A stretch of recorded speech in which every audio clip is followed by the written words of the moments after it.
Ba ba ba ba. Dun dun dun do do do do. Ba ba ba ba ba. Dun dun do do do. Ba ba ba ba ba ba ba. Rob was the last person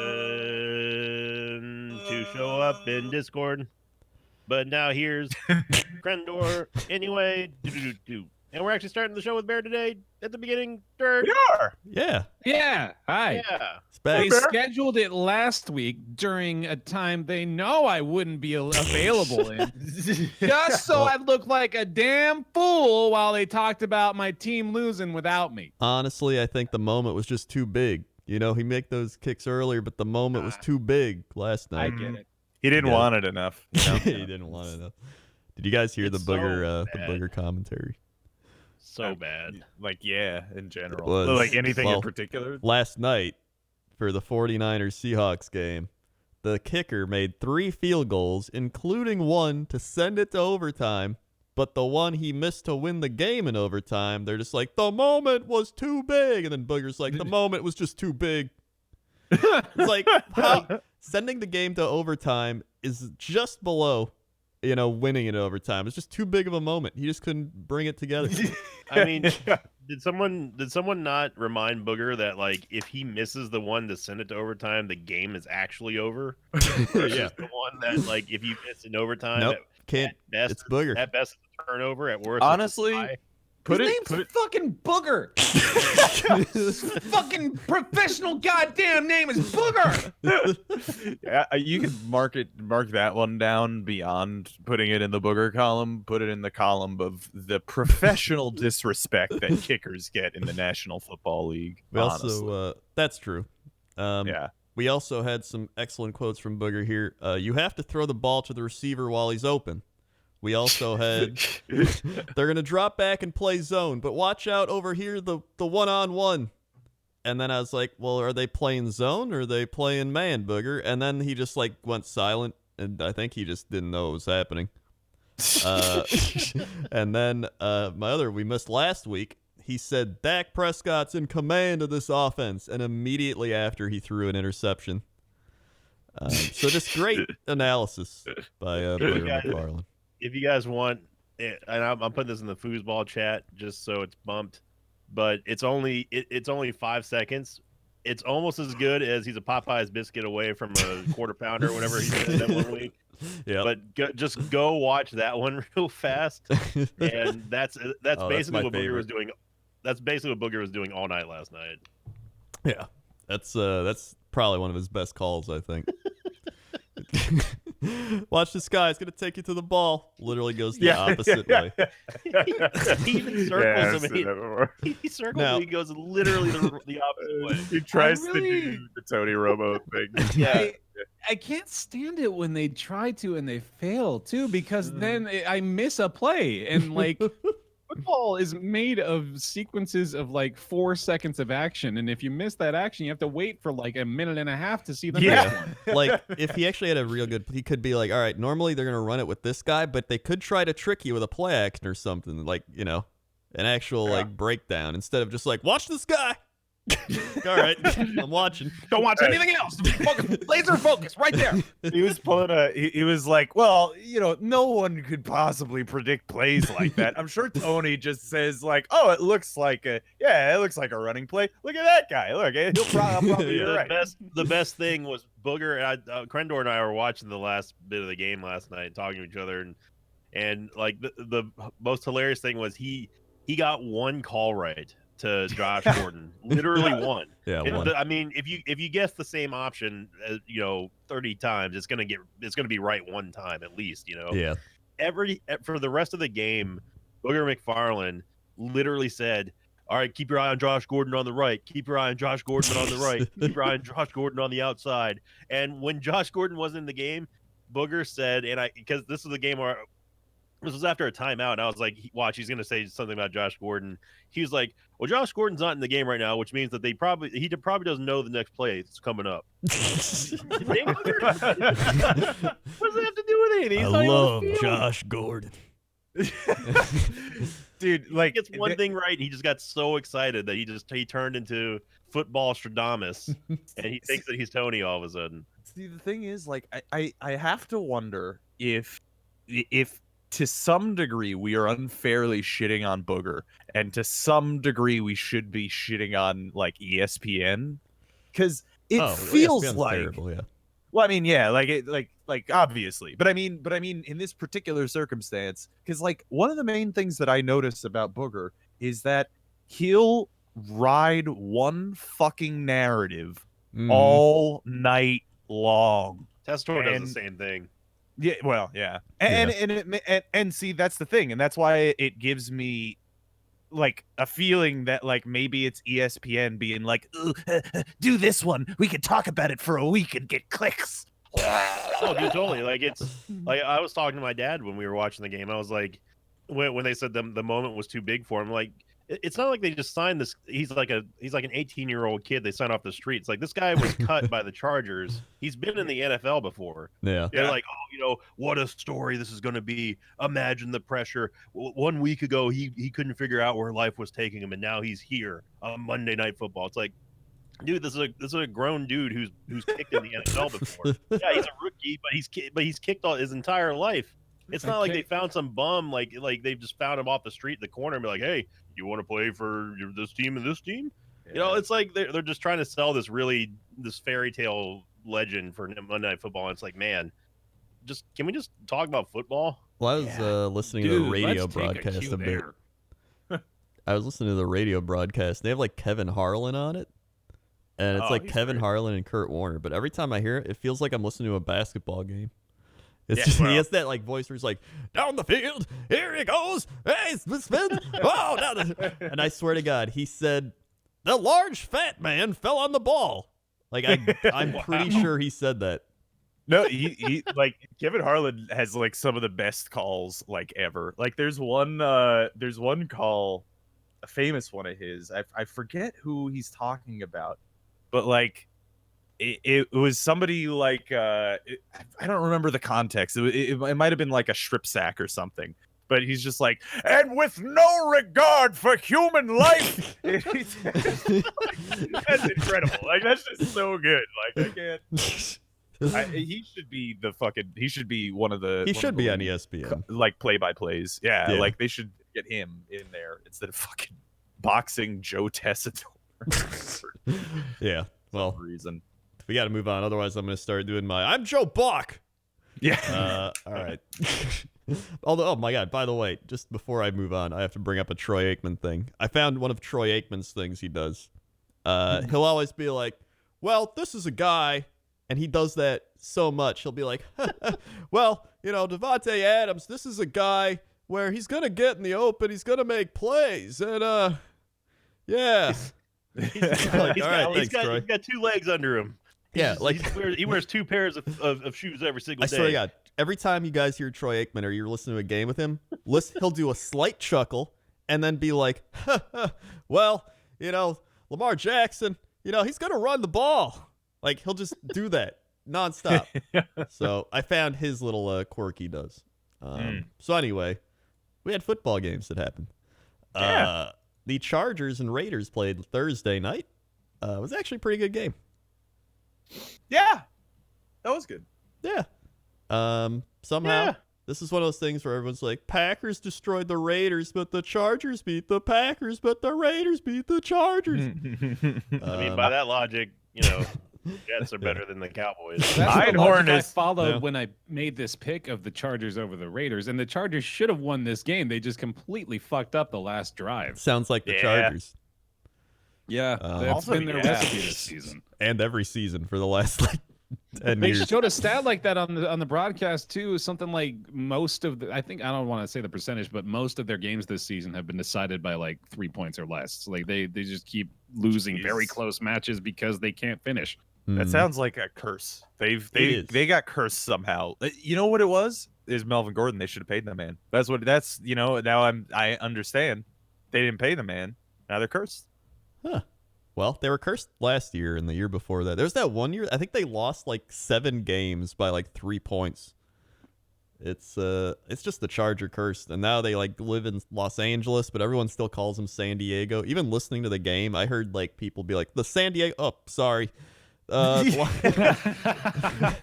It's just They've been the San Diego Superchargers for decades. yeah. Nobody wants them in LA either. Like Oh, they yeah. came in exactly as the Rams came in, and when the Rams came in, they brought a Super Bowl appearance at the very least. Yeah. I mean, a very disappointing Super Bowl appearance, but a Super Bowl appearance nonetheless. Hmm. And the Rams were also like the LA team for like decades. Yeah.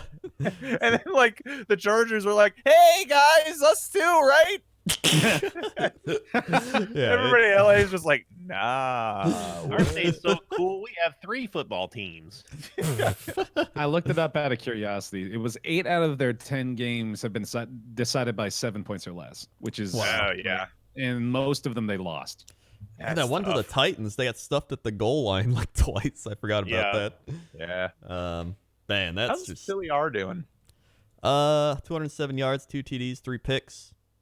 Yeah, on the year. On the year, he's got the most passes completed, most passes attempted, and the most passing yards at 2,800. Yeah, but he's 14 touchdowns to 10 interceptions. Yeah, that's well, when you're throwing that much, I guess. Yeah. Well, and he's got a 7.7 yards per attempt, which isn't necessarily bad. that's true. But it I could say be that. against other things. Like, he's got 364 pass attempts, but like Tom Brady, Aaron Rodgers, and Russell Wilson are up there with like not a lot of interceptions. So I mean, Yeah. Well, Raiders though, 5-4 now. Don't look now, but the Raiders could be a wild card team. Maybe even, you know what? They're only like a game back the division, aren't they? Yeah, Yeah, that probably, division's yeah. a mess right now. Wow. Yeah. That is. The Raiders looking pretty good. They're rookie. It's honestly from the rookies. They've got 13. Dude, scrimmage Josh touchdowns. Jacobs was Yeah. a fucking monster. He was like unstoppable. Yeah. Thank God he's on my fantasy team, so I really like him. I mean, this to some degree was largely predicted by us and probably lots of people last year because I mean, remember they had a fucking truckload of draft picks, and I think they have a similar truckload this year, don't they? Like, I don't know. They don't have as many as last year, but I think that they do have an above average amount of let's picks in see. the upcoming draft. Raiders are only down by 1 game to the Chiefs, who keep on slumping, but we'll get to Well, them. keep in mind the Dolphins have the entire first round next year, so we got to Yeah. We're skipping that and then moving on to the second. Oh yeah, so Yeah, the Raiders okay, so- have 2 firsts, right? Is this what I'm looking at? 2 firsts, 2 thirds, 3 thirds. 3 no. thirds actually, yeah. And then a 4th, a 6th, and a 7th. So they still have a fucking mountain of draft picks. That's Yeah. like that's 4 in the top 100. Also, they Like- have the Bears pick, and the Bears are not doing great this year, so that might be a high pick. Yeah. Like they really like, you know, I mean, granted they're not all the way done, but like it seems like the Gruden rebuild is definitely underway and showing early promising results. I mean, Yeah. we knew what he was doing last season, even though everyone was trying to deny that they were tanking or whatever, or they're Yeah. they're flushing the garbage down the toilet. But that's what Chucky does. He comes in, he replaces the system that's already in place, gets rid of people he doesn't like or people he hasn't hired on, and just rebuilds from scratch. And if the Raiders are going to be this good this year, imagine when these rookies turn into go from their sophomore to junior Right. years, and like another season or Mhm. 2 down the road, Raiders are going to be back in a big way. Exactly. Like they're gonna hit a window in the next year or 2 that's gonna be like that could potentially last like 5-6 years. Yeah. Like that's gonna be huge. I mean they Carr's only like 26, right? yeah. He's still young. And like especially like when you look at the modern era as far as quarterbacks are concerned, it seems like, you know, the general prime of a QB is like around 28. yeah, like, he is 28. I just saw it. Well, and that's the thing, right? Is that like it's kind of almost even later now in the modern NFL, and you know, like QBs are playing into their late 30s. So like he seems to be only getting better too. I mean, he's doing great this year. Mhm. So, you know, there's a good chance on the near horizon for the Raiders. Yeah. And I mean, still, they're actually only a half game back at first because their Chiefs are It's 6-4. behind They're the 5-4. Chiefs though, and have they played against the Chiefs yet this year? How did they do? I don't know. Actually, Oh, they got beat 28-10 week 2. So Oh. we'll see that again in a few Okay. weeks. So Yeah. that'll definitely be a big game. Yeah, it'll be nice to see a real divisional battle in the AFC West. Possible wild card though, as yeah, well. possible wild card. So then we had the New York Jets and the New York Giants. Rob, New York Jets, Rob. Yeah. Yes, we did. Yep. You won. We did. We did. we won the game. Yeah. Did what the Bucks couldn't do. You know, one major thing that okay, so like let me just start by saying this still means nothing and we should still absolutely fire Adam Gase. Okay. Like we should do it in between games here still.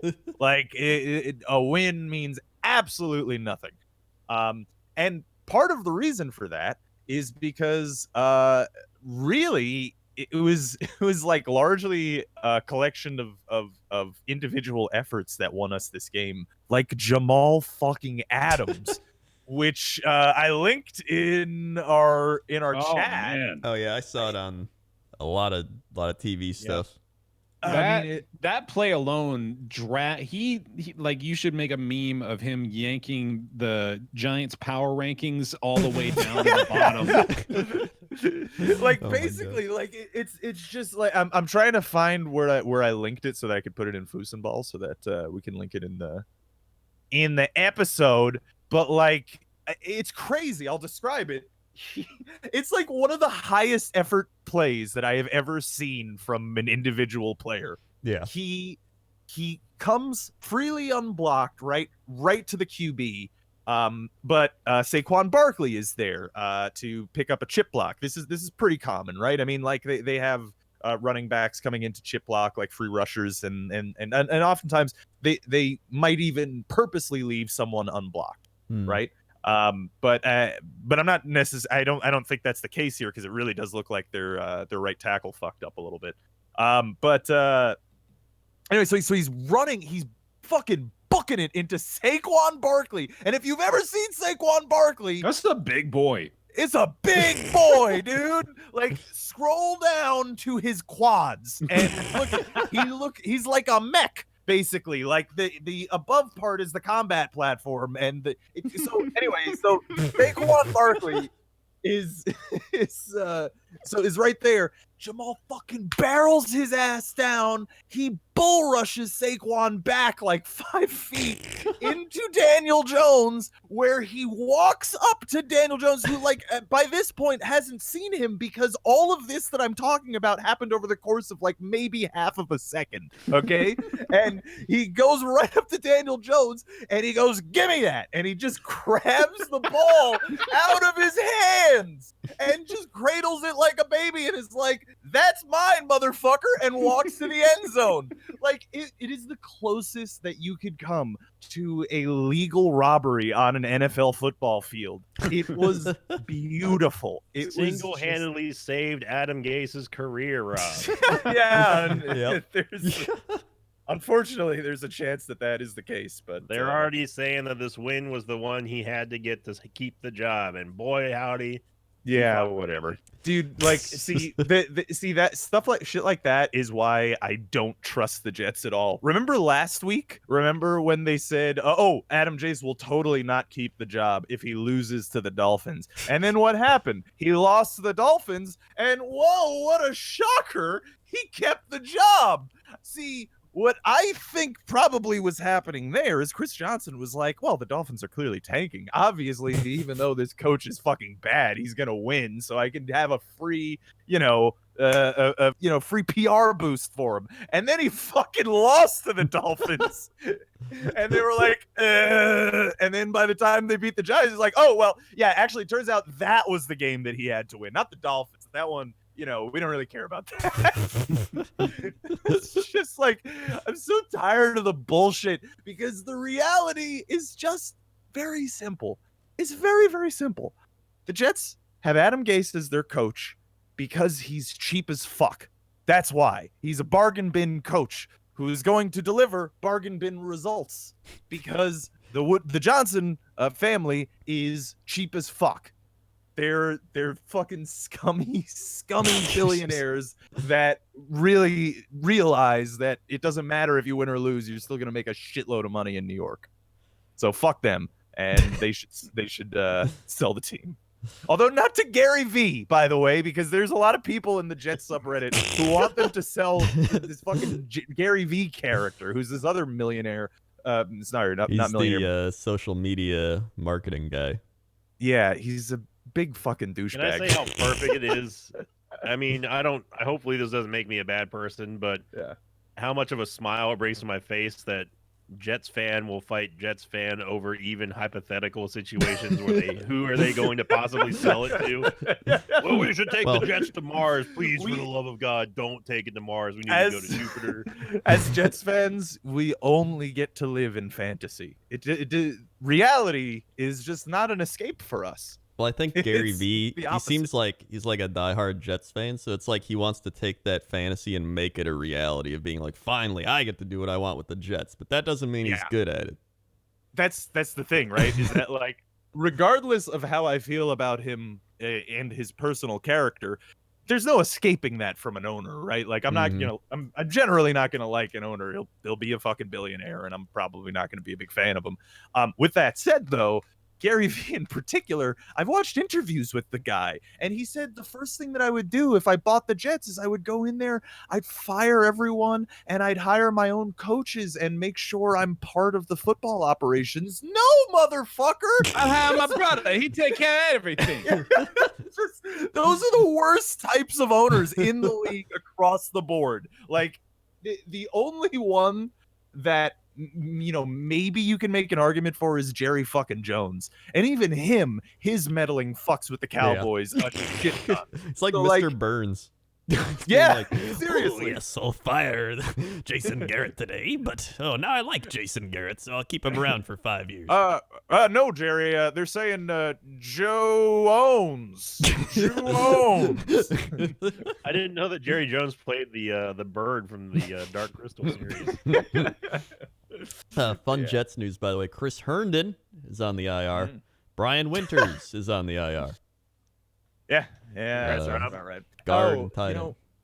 I should also mention before we leave the Jets that I should have somewhat of a retraction from last week, because I mentioned that we are not that injured yet anymore. Turns out I was totally wrong about that. We are still super fucking injured. Let me see if I could fucking find the link. But basically, we're down to like linebacker number 6 and like CB4, and like it's serious. Like we're really reaching deep here, and it's not working too well. I will say, Daniel Jones had 4 touchdowns and 300 yards still. Like, it's still a good game for him. Yeah, I mean, the biggest thing, Saquon Barkley had 13 carries for 1 yard. Yeah, the one thing that is evident in absolution out of that game is clear, which is that our secondary needs some serious fucking help. Like, we need some CBs. I mean, again, it doesn't help that our highest paid defensive player is someone who is not even injured, just benched. That, and he was our starting CB. So, like, it gives you an idea of what our last GM was like too, by the way. Yeah, that's something. I don't know if you can speak to this to back it up, Rob, but I was watching a bit of that Jets-Giants game, and I think the reason that Saquon got 13 carries for 1 yard is the play calling for the most part. Like, Saquon Barkley was being sent directly up the gut on most of those 13 carries, and he's not really like an up and down guy. Like, he's a bounce around and evade people kind of dude. He wants to get out in the open field. So I can't really like figure out. Well, hold on. I'm gonna try to get some more well, you know what? We don't have to talk about this as much as I want to, but like, it's just you got Saquon fucking Barkley, man. And, lose to the Jets by 7 with these kind of play calls. It's kind of weird. Not only do I agree, my fantasy team agrees. Even though I sat most of my. I mean, you You are. I know, sort of yeah, I know. hindering yourself there. I was, yeah, but no, I agree. It's similar issues in how we're using Le'Veon Bell. But one thing that I will say in Sherber's defense is I know Saquon's still like a little injured, so like maybe it has something to do with that. Maybe he can only run downhill right now or something. He doesn't want. They don't want to cut and break his ACL or something. I don't know. Yeah. That's a possibility, but I mean, what I will say though is, I think a reasonably likely alternative is what a lot of Giants fans are feeling right now, which is not very good about Pat Shurmur. Yeah. I've noticed. I was watching the mega thread when our teams were playing, and there were a couple of Giants fans who came in. It's like, never have I seen 2 New York teams hate their own like coaching as much in the same game. Like they like, it was whoever failed to the top is who won this game pretty much. Yeah. But I mean, I say that Daniel Jones threw 4 touchdowns, so Yeah. Darius Slayton had 10 catches, 2 touchdowns, over 100 yards. yeah. I mean, I don't even know who Darius Slayton is, but I guess I do now. That's a rookie, I think. yeah. Oh yeah, he had a big NFL day. debut. He's like 5th round rookie or something too. Huh. Like he had a really good day against us. He looked quite good actually. I had Golden Tate in fantasy, so that helped me out. Thank you, Golden Tate. 95 yards, 2 touchdowns. So the Giants actually have a passing game. They just, they don't have a lot of other things. They're clearly worse than the Jets. Oh, and one last thing about our offense, and then again, another reason why this means nothing and we should still fire Gase. So first 2 drives, which are the scripted ones, we look fucking great. We opened the game 14-0. We drove down like so quick against them twice in a row. You know how we did it? We had a balanced attack, 50% passing, 50% running. We were hitting short routes like over the top, like over the middle. Just bomb down the field. And we scored 2 touchdowns. And then after that, after the script was over, we went to play action. We had like at the end of the game, okay? End of the game. Not the first 2 drives. At the end of the game, Le'Veon Bell had 1.9 yards per carry, 18 carries for 34 yards. Who the fuck do you think you're tricking?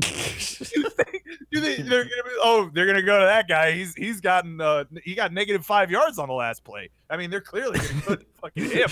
It's just and like deep passing, and then we started fucking up, and it's just like, this guy's a fucking moron. Like, Adam Gase is I think he really just wants to sit in the film room all day and craft plays and never talk to anyone. I think that's what he wants to do. He just wants to script, and then he's like, script's out. What do we do? I don't know. Just fucking roll a dice.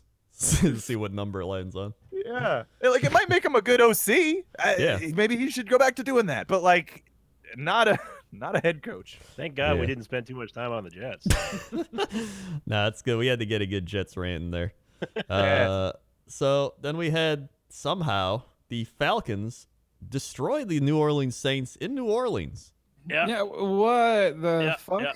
Yeah, that's very strange. And Put the it other this strange way, part, out of Pick'em's, Bear was the top Pick'em's at 7-7.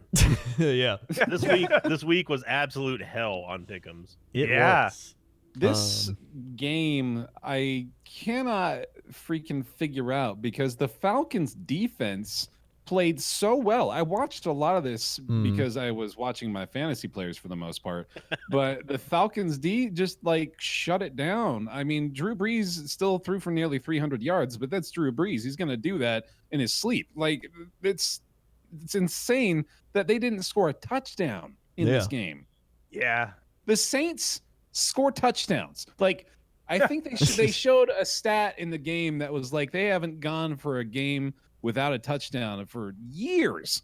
Well, It's insane. They have 3 games without a touchdown in this season alone. Right, that was it. Yeah, that was the stat. It was like there were 3 this season, and then like before that there were 3 in. There are only 2. Really? Yeah, from 2006 to 2018, there were only 2 such games. where Wow, the that's Saints insane. did not score a Yeah. touchdown in a So game. here's a question: was in the other 2 games this year, were they games with Teddy or were they games with Drew? Let's see. That is a good question. I feel like it's got to be. It's got to be with Teddy.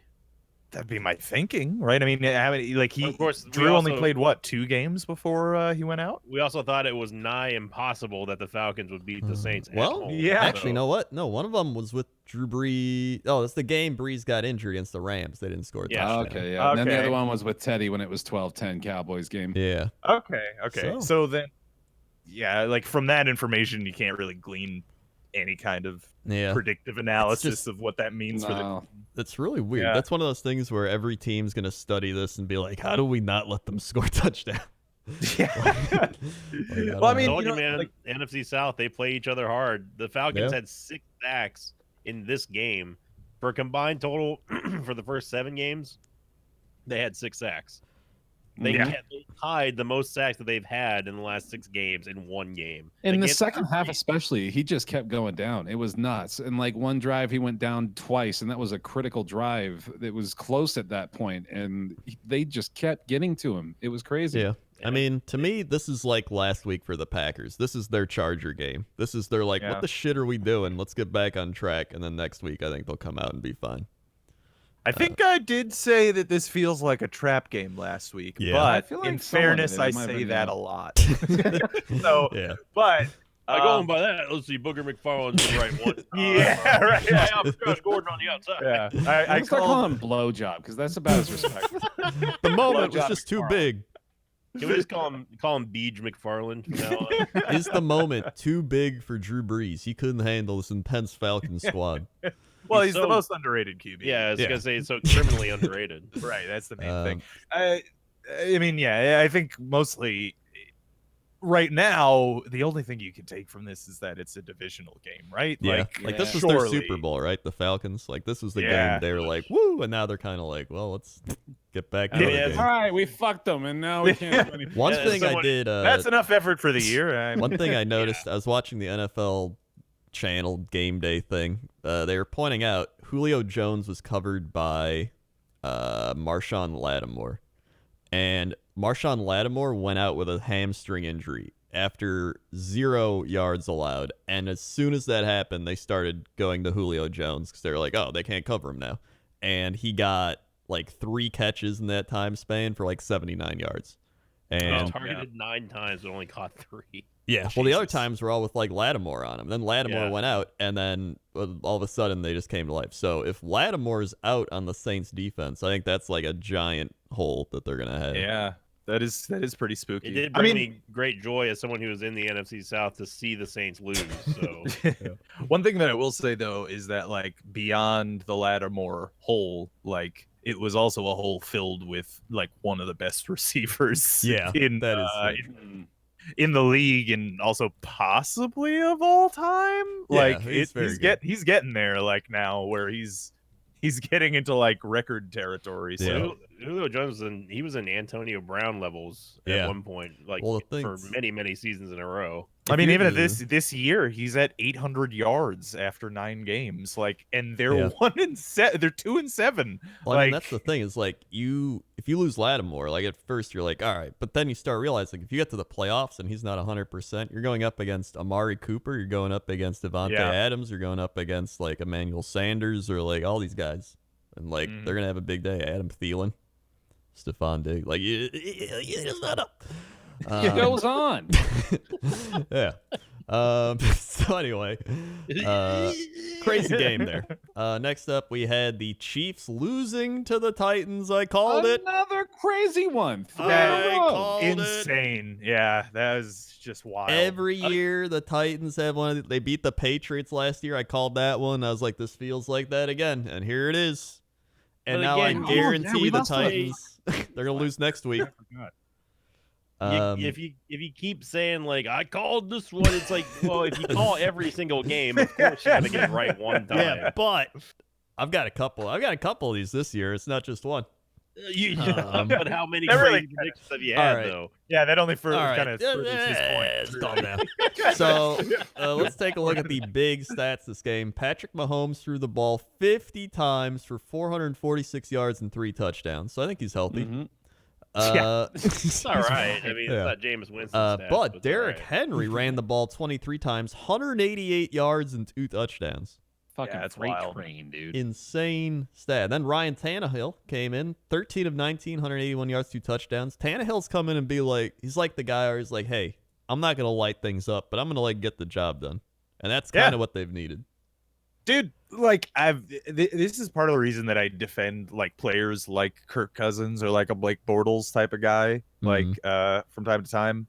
Not that those two are even very close in skill at all, Yeah. but I mean, like middle of the pack guys. Like I the reason I defend them is because, like, you know, really, you can win games with guys like that. You don't need a Tom Brady to win. It's a lot easier to. Don't get me wrong. Like it's a lot easier to win with a Drew Brees or a Tom Brady or a Peyton Manning or something. Yeah, but Or a Teddy Bridgewater.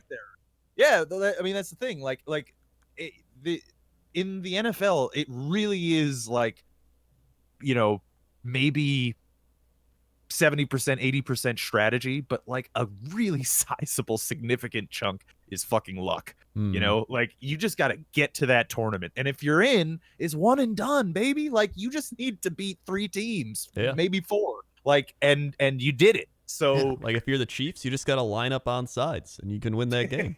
yeah, You know, I mean, pretty much. So the middle of the pack guys, like Ryan Tannehill, I like seeing guys like him succeed. So I think the Chiefs are such a weird team because they're like, again, they remind me of the old Packer teams from like 2011, where like they can just score 50 points, but their defense can give up 53. And it's like, yeah, how far can you go with that? Like, I don't know. I'm kind of worried for them because that defense is not good. yeah, it's a problem. I mean, it was a problem last year. Yeah. I wonder how bad of a problem it is this year. Is it like?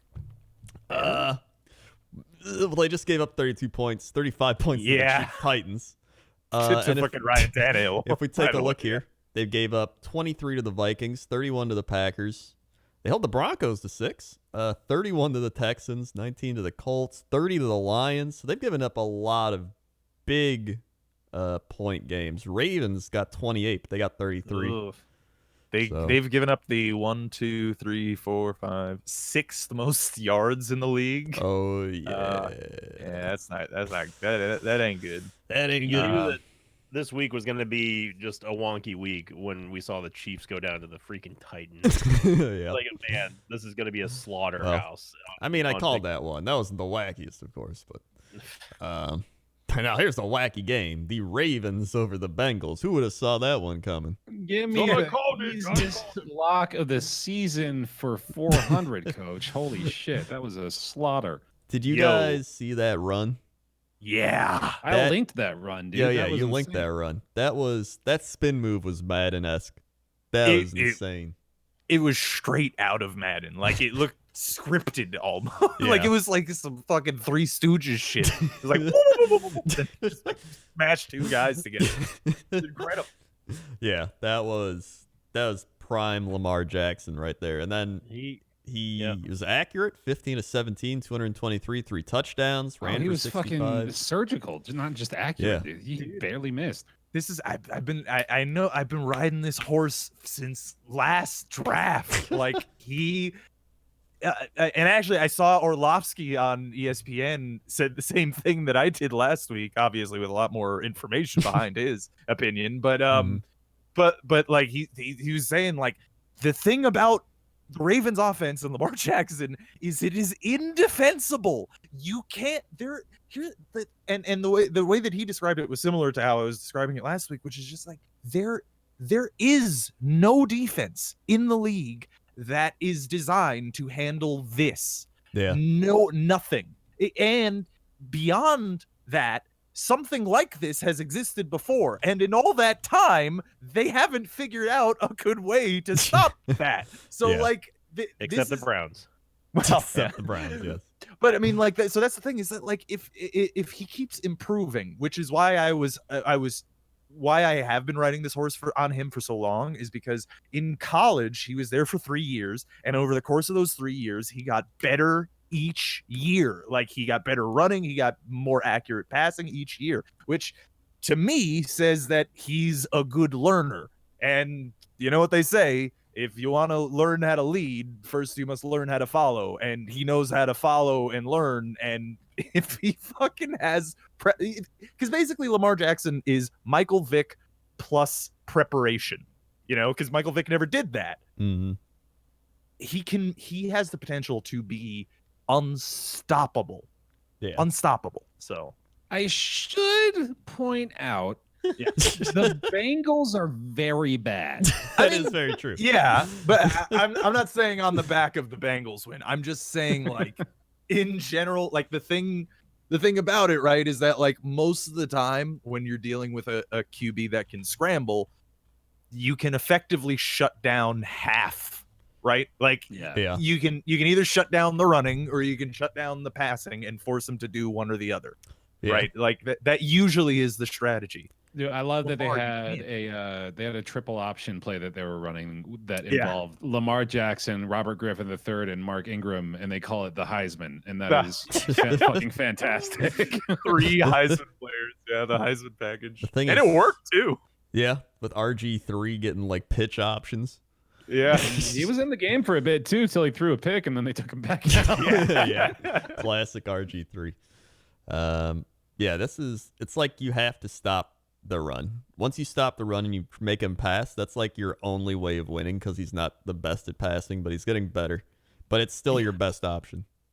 Yeah, I mean, like, it is right now, but like, Yeah. if you look at his numbers compared to last year, and especially, like, you see some of the passes in this game, Mhm. like, they're Mahomes bombs, like, he's throwing sometimes like 60-70 fucking yards. Yeah. Like, Oh my God. accurately. Let Like, me backtrack real quick because you just mentioned it. I don't know if we even brought it up. Did you talk about that fucking jump pass that Mahomes threw during the Oh, Chiefs? yeah, that's Oh, right. That's dude. crazy. That was sick. Oh my Yeah. God. That was a fucking It's that like was he a magic alley-ooped play right it. there. yeah, no, that was incredible. Yeah. Sorry, go ahead. Actually, yeah, I was gonna say, like I want to say Jamal Adams had the best play of the week, but there were 3 just Oh fucking God, just yeah. mind-bending plays.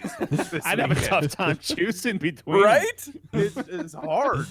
There's also that crazy Jameis Winston play. Oh yeah, there you go, dude. He where he got sacked and when he threw the interception. Hey, the Bengals started Ryan Finley. He did okay for being in a dumpster fire. Yeah. Yeah, what can you expect out of a man burning alive? We learned that Andy Dalton's not really the problem. The problem's just the Bengals Yeah. in general. Yeah. Well, they're missing like also their premier offensive But player. hey, they can tank for Tua now. Yeah. Yeah. Let's look at that. I am pretty happy that I did pick up AJ off of waivers just because you never know. Yeah, Mhm. he might. He's probably doing the thing where he's like, it just keeps hurting. I don't know. My ankle's sore, coach. I don't think I can. Yeah, I might have to miss the rest of the season with this one. I don't know. Ooh, what do But we I got saw you here? running the other day. Patriots? Oh man, but coach, I really want to be part of this win because it's gonna be. Oh, Ooh. my man, stomach's killing me today. Can't shake it. Yeah. I got a bellyache, coach. I can't go out there. Wow. My well, dog's birthday, so A dog ate my playbook, so I just couldn't. that's all right. We don't use a playbook anymore. We just kind of wing it. The Bills played the Browns in what was. Called it. Yeah. Yeah. It was. Honestly, it didn't surprise me. I don't think the Bills are a great team, but I think they're a good team. But it's not. They can still get like 10, 11 wins, which is the weird part. I mean, great teams don't lose to this Browns team. Ravens did. Yeah, except the Ravens. You never know. Could So, be I mean, Josh Allen, 22 of 41, 266. Not a great day. They No. couldn't run very well. I mean, They didn't do still, much of anything, Oh. really. I mean, He had they're 3 Yeah. rushing touchdowns. 2 yeah, 11. but those came from. I mean, I think they had favorable field position for the Yeah. most part. Whenever they were into that, like it was a field position battle. You can tell from the score, even for the Yeah, most part. I don't know if you guys saw the Browns fail to score from the 2-yard line. I think 6 or 7 Oh, Yeah, it was or like 8 times. Yeah. horrible. It was so Yeah. bad. That was if anything shows how bad Freddie Kitchens is at just drawing up something, that showed it. Dude, just come on. To that point, actually, so OBJ, their big, wide receiver target that they picked up in the offseason. Well, guess what? Jamal Adams has more touchdowns than OBJ on the Yeah, that's kind of sad. yeah. OBJ was targeted like 12 times this game, though. I didn't Yeah. actually watch it, so I couldn't tell you Well, what happened and how he didn't manage to pull him down. He had 2 pass interferences called on him in the end zone when they were trying to get these plays. That's what helped reset the yikes. downs to get more chances. And I was like, why wouldn't you just go back to him again? They can't cover him. Just go back to him. And they were like, what if we just run around and throw it out? Okay, that didn't work. Baker remembers who he gave his cleats to. Yeah. Baker didn't do too bad. 238 yards, 2 touchdowns. Nick Chubb, 116. They did all right. Kareem Hunt came back, ran for 30 yards. But It's Rob's favorite player. It's I just think one of that's those Tyreek Hill. grind. Yeah. No, Adrian Peterson, you're thinking of. Yeah. It's just one of those grinder kind of games, Yeah. just kind of wear you down over time. yeah. I think And the the Band-Aid, Bills, yeah, the Bills also wear themselves down at this point. Yeah. I mean, they're It's 6-3. They this is a game you have to win to keep Yeah. up in that division. you have to win Yeah. it. That's the thing is the Bills' wins aren't very decisive. Yeah. They beat the Jets barely after the Jets lost half their team. They beat the Dolphins. They didn't even beat the Dolphins that badly. They beat the Titans, even though I think Tennessee missed 4 field goals. They lost to the Bengals, or no, they nearly lost to the Bengals, which was actually kind of sad. They almost lost to the Giants with Eli Manning.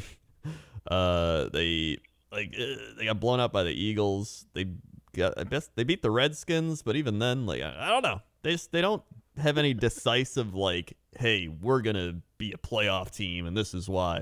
I guess maybe the Playoff? Patriots team, Patriots game they went against, but even They then, gave us trouble, yeah. I mean, Yeah. our offense is definitely not as good as it has been in the past, though. yeah, It's So one of those things they where need offense. it's one of those things where this is one of those teams where they're good because their defense is so good, but it's far beyond the capabilities of the offense Mhm. comparatively. Right? The Bills defense can hold people to I mean, even in this game, they held them to 19 points. Yeah, But the offense just can't pick up can't get it, honestly, it feels like old Jets teams to me. yeah. While watching them. Everything goes back to Jets. Dude, this fucking division is so incestuous. It is so fucking incestuous. Half of the Bills fucking front office staff are from Jets. They used to have Rex Ryan. Yeah, it is the most incestuous fucking thing. And remember, this is only Sean McDermott's had the team 3 years, right? So Yeah, it's 2, only 3 years. starting to become not Rex Ryan's team and Mhm. Sean McDermott's team now. So it really does feel like the Jets in a lot of ways. The Bills have the only defense to not allow a 100-yard plus receiver against them. Yeah. the entire season. That's how Their- good their defense is. Their secondary defense anyway. is really good, really, really good. So But Yeah. they lost to the Browns. yeah, So, Yeah. Well, you know, I mean, if they can get it going during the playoffs, that could be a scary matchup for even the Ravens. That's a defense that defense could- wins championships, man. Yeah. Right? I mean, you Yeah. know, and one thing that I will say for the Bills, even though this is a bit of an embarrassing loss for them, they're still a game ahead of anyone else in the AFC for a wild card position. Yeah. They're 6-3, and every other 2 spot is at 5-4. And we so- brought up last week, they play a lot of shitty teams. So I mean, Yeah, they should be able to get in there if they just take care of business. in theory, yeah. Yeah. Take care of business.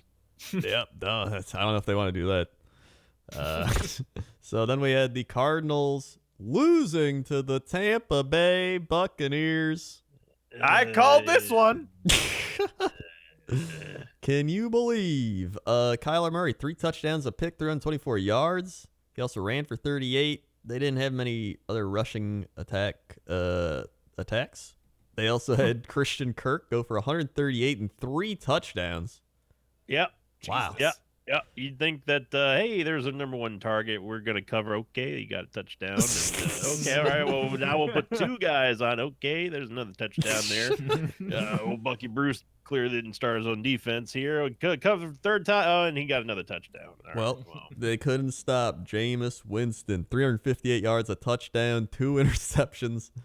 I Peyton will Barber. say the first interception that Jameis threw, absolutely 100% was his fault.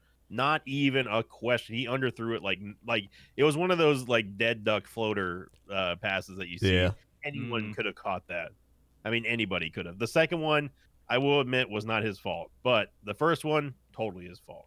And the fact that I even have to like discriminate between the two shows you how split this whole the coaches are versus like the rest of the entire planet. Yeah. When it comes well, to Jameis. Jameis is leading the league in getting sacked and throwing interceptions.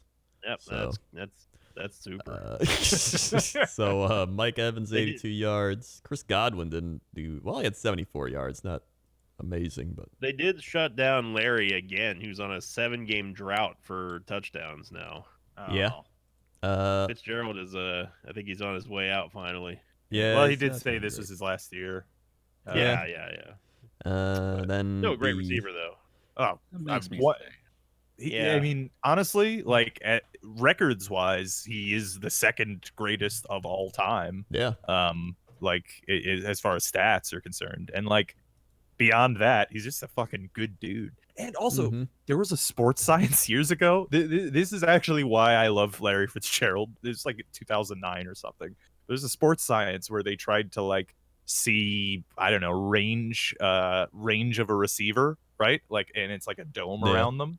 And Larry Fitzgerald was on, and they had him catching balls one-handed, literally hanging upside down on a monkey bar in a range of like, you know, his wingspan, which is, you know, I don't know, probably like 30 feet.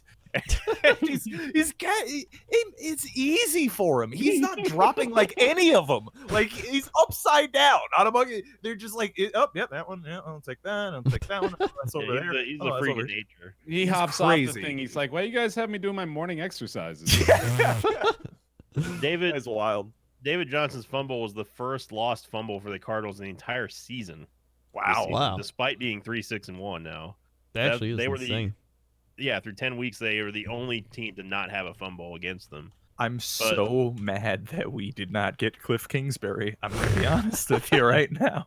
Because look at the, I mean, they're 3-6-1, and look at the amount of fucking hope and optimism around them. You know? This is wow, this draft, the Larry Fitzgerald draft was the same draft as Eli Manning, Phillip Rivers, Kellen Winslow, D'Angelo Hall, Roethlisberger was drafted. Man, J.P. Lossman, Bills expert quarterback. Just some great. Oh, Ahmad Carroll, one of my favorite Packers of all time. He just would get a hands to the face penalty every game. It was fantastic. So just great draft there. Oh, Wilfork was in that draft too. Oh yeah, he Oh, was. wow. Dude, Bob Wow. Sanders. Oh my god, that dude was actually really good until he had to retire. It's wild that he has been playing at such a high level for so long. Yeah. And to be honest, for like, I mean, probably solidly over half was with just, and no like real disrespect towards these guys, but straight They don't garbage listen to the throwing show. to him. Yeah, like he did not have a good cast of characters throwing to him. I got He's asked still- if there's something that Jameis could do that would change my mind on him. Could he do any not wrong in my mind, and the answer is no. You don't get a pass for me as a quarterback if this is your fifth season. 5 seasons in, this should be your absolute prime time rock and roll. We can't be stopped time. Like, these are the seasons that you're supposed to win. Well, He's I've got some been bad forever. I've got some great news for you, Sinvicta. Former first-round pick Vernon Hargreaves has been released. Yep. Oh. Great Good job, pick. Bucks. Great pickup. It's up there with the second-round kicker who we released a season later. Yeah, Go Bucks. great drafting. But there's absolutely nothing that Jameis Winston could do in my mind to kind of turn the tide, in my opinion, about him. He's a garbage human being. He's a garbage quarterback. And every time he goes out on the field, it's just like, oh, you know what? I don't even care about the Bucks right now. Well, That is the bad thing, right? Is that not only is he a bad quarterback, but he's also just a bad person. Yeah. No, he's garbage tier, dumpster fire. It's not like some of the other, Antonio Brown could play football. Like Tyreek Hill, Kareem Hunt, they can play football. Jameis is kind of like, I guess he's okay. He has some games where it's like Jekyll and Hyde, 5 touchdowns. What? Up 5 interceptions. The positive thing, this is how it boggles my mind how it's still even a thing when we hear Tampa coming out and saying well, Jameis didn't throw any interceptions. They've done that multiple times. Well, none of the interceptions are Jameis's fault. It's supposed to be 0. You're supposed to have 0 interceptions. I take care of my kid. You're supposed to. You're not supposed to throw interceptions just to win games, especially in your 5th season. Jameis, in the 60s would have been the dopest QB in the league, but we largely the age of. Well, I say that Jameis is he's kind of got that classic gunslinger type of mentality to a QB, and that is mostly gone, except. There is now Patrick Mahomes, who is very much that gunslinger type archetype person. But the thing is, we've hit this point of where quarterbacks, the elite ones, maybe top 5, are to the point where they get those numbers, but they don't throw interceptions. Right. Yeah, there's a degree of separation there that Jameis will absolutely never, and I mean never, reach. And that's just that's just how he is. The sad thing is people praising Jameis now for he won a football game against a Cardinals team that is just flat out terrible, and they're working with a rookie quarterback. You don't get a pass on that one. The Cardinals actually had a few opportunities to win the game, but they didn't. They absolutely did because the Buccaneers fumbled it twice in the fourth quarter, once with less than 8 minutes to go. They do not get a pass for this game, and they still won't. Even if the Buccaneers went out and go 10-6, which they won't, but even if they do, I still would not watch this team if they re-sign Jameis Winston. I will not. They need to realize that he is the problem, and anyone keeping him in the there's so many Jameis Winston defenders who come out of the woodwork whenever he wins a game 3 times this year. Congrats, Bucks.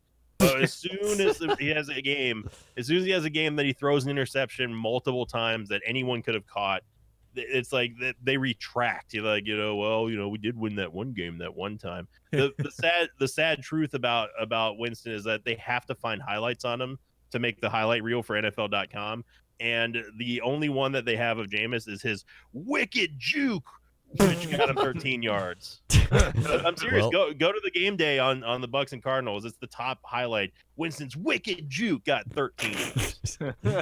Luckily for Sinvicta, his 2 favorite teams are 3-6. The Browns and the Bucks are right there at 7 Browns and 8. are absolutely not my favorite team. I told you guys I jumped off that bandwagon after Baker clown chewing around. Moving on, we had the Lions at Bears. I got the honor of watching most of this game. The first quarter was one of the worst offensive performances by the Bears I think I've ever seen. They had 8 yards in the first quarter. It was bad. I showed that picture of that guy sitting there being in the cold just watching this, and it was so bad. I heard the people being I was going to turn the game off, but then thank God they got it gone. Dude, I have to walk 8 yards to go to the bathroom. Yeah. It's sad. Also, point out Matt Stafford didn't start this game. Jeff Driscoll did because Stafford has broken bones in his back. Yeah. So I don't think he's gonna be playing anymore. This season. If that's the report, that's Yeah. like, Matt Stafford has crumpled to shreds. And unfortunately, So unfortunately, he He's won't be listed as playing questionable for football. this But game. like he hadn't missed a start in like forever, and they were kind of like suspicious because they're like, "How long did you guys know about this?" So there's an investigation going on now. yeah. It's so Jeff I got Driscoll. like this image in my mind of Stafford with his uniform on, and then underneath it, it's like he's being held together with duct tape and glue and spit Paper and stuff. clips. Yeah. They got We two- need they have you, two Matt. little How people else in are we there gonna go underneath 8-8? his pads. Yeah. So honestly, Driscoll didn't play that badly. Like he played a solid backup game. Like he had 269, a touchdown, a pick, and he had a chance to like tie the game up at the end. Like they were at the 20, the Bears 20, like threatening to score, but they just couldn't get it in. So it was a close game. Trubisky had 173 and 3 touchdowns, which for him is like an all-star performance. It's one of those games where it's like I don't think it matters. I don't think he's gonna keep doing this. I mean, he might have needed it for just the morale boost, but he had this against the Redskins too, and then the next week he sucked ass. So Somehow the Bears are 4-5 though. well, they started. Well, here's the thing. Here's who they've beaten. They beat the Lions with their backup quarterback. They beat the Redskins. They beat the Vikings. The Vikings is actually a pretty good win. And then they beat the Broncos 16-14, and they very easily could have lost that game because that was a last-second field goal kick. So, Right. and that game, they- Trubisky went 16 of 27, 120 yards. They're 2-0 in the division though. So they're They're 2-1. They lost to the Packers. Oh, sorry. Okay, never mind. Yeah. Yeah. Still though, I mean, they again, this is another one of those teams that looks like the 09 Jets to me, which is lame duck QB, good defense. Yeah. I mean, if a lesson was learned of the Jets in that era, it's that you can go pretty far. I mean, we got to the championship game 2 years in a row, so I mean, they still have a road to the playoffs. It's rough in that division, though. It's very rough. They still have the Packers at Lambeau. They have the Vikings in Minnesota, I believe. So they got to go on the road for both those games. They have the Lions again at the end of the season. They have the Rams coming up this week on a primetime game. This is probably the biggest one. They have to beat the Rams. Like that's another wild card team they'd be competing with. Good job picking the Bears, Bear. Yeah, I mean, I got pretty lucky. Turns out that Stafford was pulled out at like 6 a.m. on game day. So Yeah, like half a spine. He just left broke and his he back. didn't- We don't know how it happened, but yeah. Complained about it being sore, so we listed him as questionable. You ever see a beanbag chair? He kind of looks like that now. Just all the bones dissolved. It's really weird. We don't know what's happening.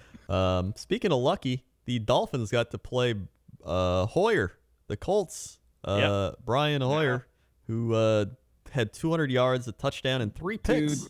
Dude, hold on. I'm going to just humbly request the podium for a moment, please. Oh, absolutely. Because I want to take a big old giant fucking stinky shit on all the Colts fans out there. You bitch ass motherfuckers. You know exactly why I'm mad at you because of that goddamn Deflategate bullshit. And you're rocking 2 Patriots backup quarterbacks. You've got Jacoby Brissett, who is the fucking 3rd string we had 2 years ago. And who's backing him up? Oh, it's Brian the Destroyer Hoyer, who's been with the Patriots since 2009. You fucking dumbasses. You have no idea how to run an organization. You're sucking at our teats for every little morsel you can get. Fuck you. Dude, I sense some hostility there. This is exactly why they need to bring the Colts back into the AFC East. Like, we need the Patriots-Colts rivalry, man. I want to beat their asses every year until they are blood red, dude. Like, oh, it is so satisfying to see that QB roster. I had no idea this, Hoyer was their fucking backup. Does this stem from the Peyton Manning, Tom Brady battles? A little bit, mostly the Deflategate stuff now. I see. Yeah. Well, It's only the most recent, to be honest. that's like that's like our Seahawks. It's like Yeah, we hate the yeah. Seahawks. That fail Mary. There's a lot of stuff goes into it. Can we? That's like the Jets and the Patriots. we're a team that has fun rivalries where it goes back and forth over years. That happens with a team, I'm sure. Buffalo It's Bills. usually the Jets. Yeah. Can we talk about how Ryan Fitzpatrick's profile picture on NFL.com looks like Minecraft Steve? I think Ryan Fitzpatrick in general, his beard is like grown to unnecessary lengths. Dude, he is. It's literally a rectangle on this on the screen. Go if you look at the Insights tab on NFL.com. He is square. That is a rectangle. You know, like, I think over the years, so many people are so puzzled by Ryan Fitzpatrick's like extremely strange career where he's got a bunch of weird records all over the league, right? Yeah. But I think I've solved the riddle. Look at the man.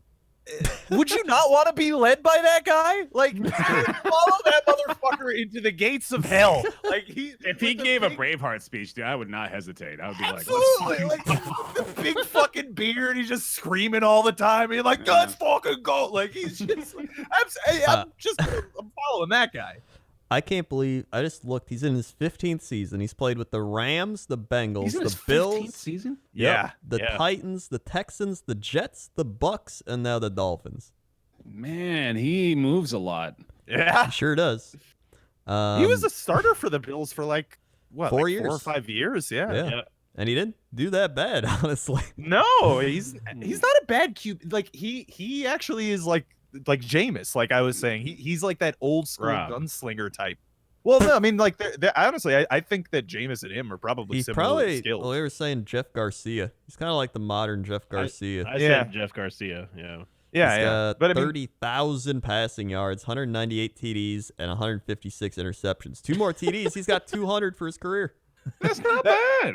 That's decent stats. Yeah. dude, that's the thing. He can sling it. He just doesn't care where it goes that often. You know, like that's Yeah. that's the problem with him.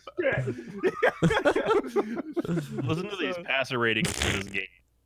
Ryan Fitzpatrick, he had a 63.8 pass rating, and he was the quarterback in the lead.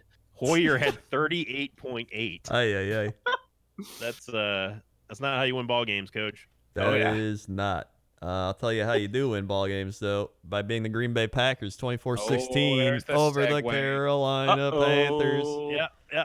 Woo! Thank you, Coach. No problem. So You the misspoke Buccaneers. again. The McCaffreys. Is how you sorry, the pronounce that. Carolina McCaffreys. McCaffrey's had a good, actually pretty solid game. McCaffrey himself, 108 rushing yards and a touchdown. Said that he only had 33 receiving yards, though. Shut him down on that aspect. Yeah, slow fantasy day for him. Only scored me 24 points. Yeah. You know, he's- Hey, Kyle Allen is Yeah. pretty good.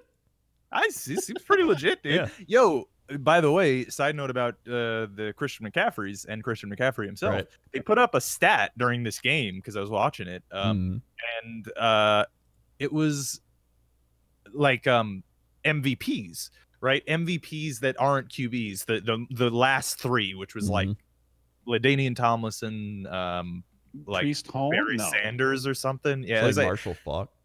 yeah. I think it was Marshall Faulk and like Barry Sanders or something. I don't know.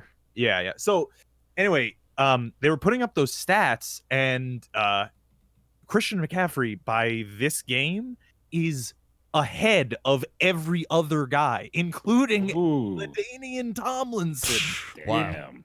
in like yards from scrimmage. Like that's fucking and touchdowns. Like, that's crazy. Yeah. That's This is- amazing. This is like, I mean, he's having a fucking year. There is a legitimate, if it weren't for Russell Wilson, there is an extremely legitimate case right now for Christian McCaffrey to be at the top of MVP consideration. Well, Look at this. he's gonna be tied to the Panthers' success this season, though. Oh, Yeah, yeah. definitely. Yeah. They're the McCaffreys. Renamed after him. I mean, for God's sake, you got to think they're dedicated to his Here's the success. thing. Right now, Dalvin Cook and Derrick Henry have 10 rushing/receiving touchdowns. Christian McCaffrey leads the league at 14, but he shares that lead with somebody. Do you know who that is? Christian McCaffrey? Aaron Jones, 93 yards, Ooh. 3 touchdowns, 14, tying with him on the year, and he wins the battle. He had that one really big play in this game too. Yeah, he had some really big plays. He also got stuffed at the line on that one before halftime. Yeah. It was, but that was a puzzling play call. it was. Devontae Adams, 118 yards. He's back. Thank God. We need that. Our defense played pretty solid. Preston Smith, 2 sacks. Darius Smith had, I believe, a sack. He didn't have a sack, but he had like a shit ton of pressures. He was always getting there, which is pretty much just as good. Kyle Allen, 307 yards, a TD, and a pick. He looked like he looked like a solid, like we were talking about, middle of the pack, where like he's gonna get the job done. He made some really good throws, especially on that final drive. He was making like legit throws where I was like, damn, this guy's like, he's not even that bad. Like, he's pretty good. He reminds me of a Dak Prescott a little bit. A little bit, yeah. Yeah. I was gonna say a good Jay Cutler more. Maybe, yeah. I'd say I'm like looking at all the teams in the league. He kind of reminds me of almost like a Derek Carr light. Yeah, a little bit, yeah. Yeah. But Although he's not like crazy accurate, and Carr's always been like super accurate. I don't know. Yeah, he's very Yeah. weird. It's always a fun story when it's one of those like late round draft picks that Yeah. nobody was talking about, and it's like, oh, he's pretty good Yeah. actually. It turns out. on that final, there's also some more penalty controversy. There's a roughing the passer on Aaron Rodgers in the end zone when McCoy was trying to roll off of him, and people were like, "Duh! That's why you won." And now I feel like they're just finding things to pick at. Like, every team gets these calls, right? Like, it goes back and forth. If you Yeah. go to any Yeah. sports game, baseball, like basketball, football, any of these, they'll just be like, "Refs won, my team 0." Like, listen, we get it. Every team gets these calls. I The don't know what Detroit you're talking about. game. The Patriots have never been beneficiaries of any officiating of any kind. Never, ever. Dude, there was some ref bullshit in the Jets Giants game, by the way. I won't go into it, but Like it was the Lions game, that was an exception. Like, the Packers should have lost that game. That was just really, really bad. But this game, it was like, come on. We had some things. There was like a Kyle Allen pass. He threw it to nobody. They didn't even call intentional grounding. That should have been grounding. It would have been like I saw fourth that down. actually. Yeah. Yeah, that definitely should have been grounded. That should have been grounding. So it's like, it goes both ways. Plus the penalty that benefited us with the Rodgers, he drove down the field, and then that's when we got stuffed at the line. We got 0 points off that. So it's whatever. Plus we had, oh my God, Alexander dropped a pick 6. Great saw that, job, yeah. Alex. Yeah. So we had a couple chances to throw it. But then the stuff at the goal line stopped McCaffrey like right at the 1 inch line. And then you could barely even see because the snow's there, and it was like, I don't think he got in. Some people were like, I think he got in. And I was like, I don't think he got in. Even his own players were looking. They weren't like, no, he got it. They were just standing there like, yeah, I think he's short. When did Beavis start doing football analytics? He's not it. So honestly, good game. We're 8-2 going into the bye week, and this is actually a great bye week. We rest up because then we go to the 49ers the week after. Oof. So that's gonna be a possible like first round bye home field playoff game. That's Yeah. a huge game, especially Big this one. late. Yeah. So, hey, I'm happy. Aaron Rodgers. The best thing about this is Aaron Rodgers doesn't have to carry us anymore. He had 233 yards. That was it.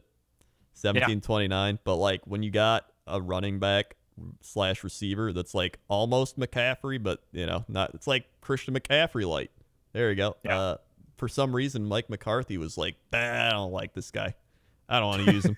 So thank God our new coach actually can form game plans around our players. It's insane. They're from the same draft class, turns out. Oh yeah, I think they are. Yeah, that's actually. Like Mike John- McCarthy and Jones Aaron was Jones. Yeah, Jones was By the way, this is a crazy thing. It's Matt LaFleur had like an Adam Gase moment early in the season where he had great scripted plays and they couldn't adjust. But get this, he's learned and he adjusts now. Whoa. That happens? Yeah, it's like he's Nutty. a smart human being and a capable head coach. It's fantastic. So I love it. And it's kind of crazy because Kyle Shanahan and Matt LaFleur were like best friends when they were both coaching on the Redskins, and then they took their separate ways. And now they're like the same age. They wear the same like clothing, the like hip youngster, late 30s coaching blazer, like little white jacket things. It's gonna be like a crazy game. I'm gonna love that game. Unless we lose. You call him a hip youngster? It's a hip youngster right there. These kids, He uses emojis all the time. these kids are wacky, like the tobacco. So, Panthers still alive at 5-4. Like they're not out of it by any means. Yeah. Thanks for taking down another NFC South rival coach. No problem. Also, wanted to bring this one up. Most wins against winning teams. The Green Bay Packers at 5.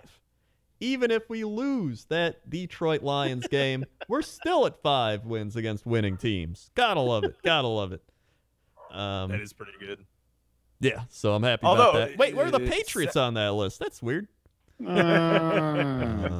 This Shut up. fucking Super Bowl. We We all can't know do it. Yeah, they'll still anything go. about the goddamn schedule we were given, okay? Yeah, we got to it's play all the right. teams we It's got to all play. right. So then we had the Steelers beat the Rams. I called it. I looked at the stats, and I was like, give me the Steelers. Paid off. I think these What did two I go on this one? teams You think you are- agreed with me? No, you went Yeah. Rams. You went Oh, Rams you with went me, Rams. Rob. Bear agreed with. Oh, yeah, Bear agreed Yeah, I with me. went with the Steelers. I think these two teams are exactly where they should be in terms of the standings. Yeah. I agree. Yeah, you're probably right. They are who we thought they were. They are who we both listen. thought both of them were. Yeah, I like, brought it up last week. Like the Rams, I was like, if the Rams win this, I'll stop calling them overrated, whatever. But there it is again. Goff gets pressured. Steelers high intense pass rush coming at him. 243 yards, 2 picks. That's it. Yeah, he's this. I don't know, because it could just be a down year for him. Because I mean, if you look at the rest of the stats, it does look like that. But I mean, it does kind of feel like he's, regressing to Well, the mean. Here's the You thing, know, because, which is like last year, right? When they were looking like an amazing team, when the Packers played them, we lost primarily because Ty Montgomery fumbled the shitty ass kickoff, which feels like a year ago today. Wow, I love it. We got to get like Jared Goff every play, and he was making terrible throws. When we just blitzed him every play, he looked like garbage. And I was like, dude, all you have to do is blitz this guy, and he's trash. And ever since then, I've just been like, I think teams figured it out. And I think he has to have that kind of sophomore moment of like, hey guys, I need to change my game. I need to get better at handling myself under pressure, or otherwise he's just going to be this like nonstop. and I mean, this is his 4th year too. So I mean, The old sophomore 4th year. Yeah, it's almost Jameis levels of experience right there. I mean, It's the weird 'cause, like, Steelers- yeah. the Steelers. I'm not convinced by this game. I think that the Rams are and were overrated since probably them practically losing to the Saints, even though they didn't lose to the Saints. That felt like the They turning lost to point the of. Saints. That's what I'm saying. Yeah. Yeah, I know. It's the Lions Packers, but in the playoffs. But they do seem like ever since then it's been like their weakness since that playoff game or that championship game was apparent. It was coming, Mhm. After almost going undefeated and then just barely eking out the loss or the win there to the Saints. Yeah. But I mean, the Steelers, they haven't convinced me of anything either. Well, They the have- Steelers convinced me that their defense is very good.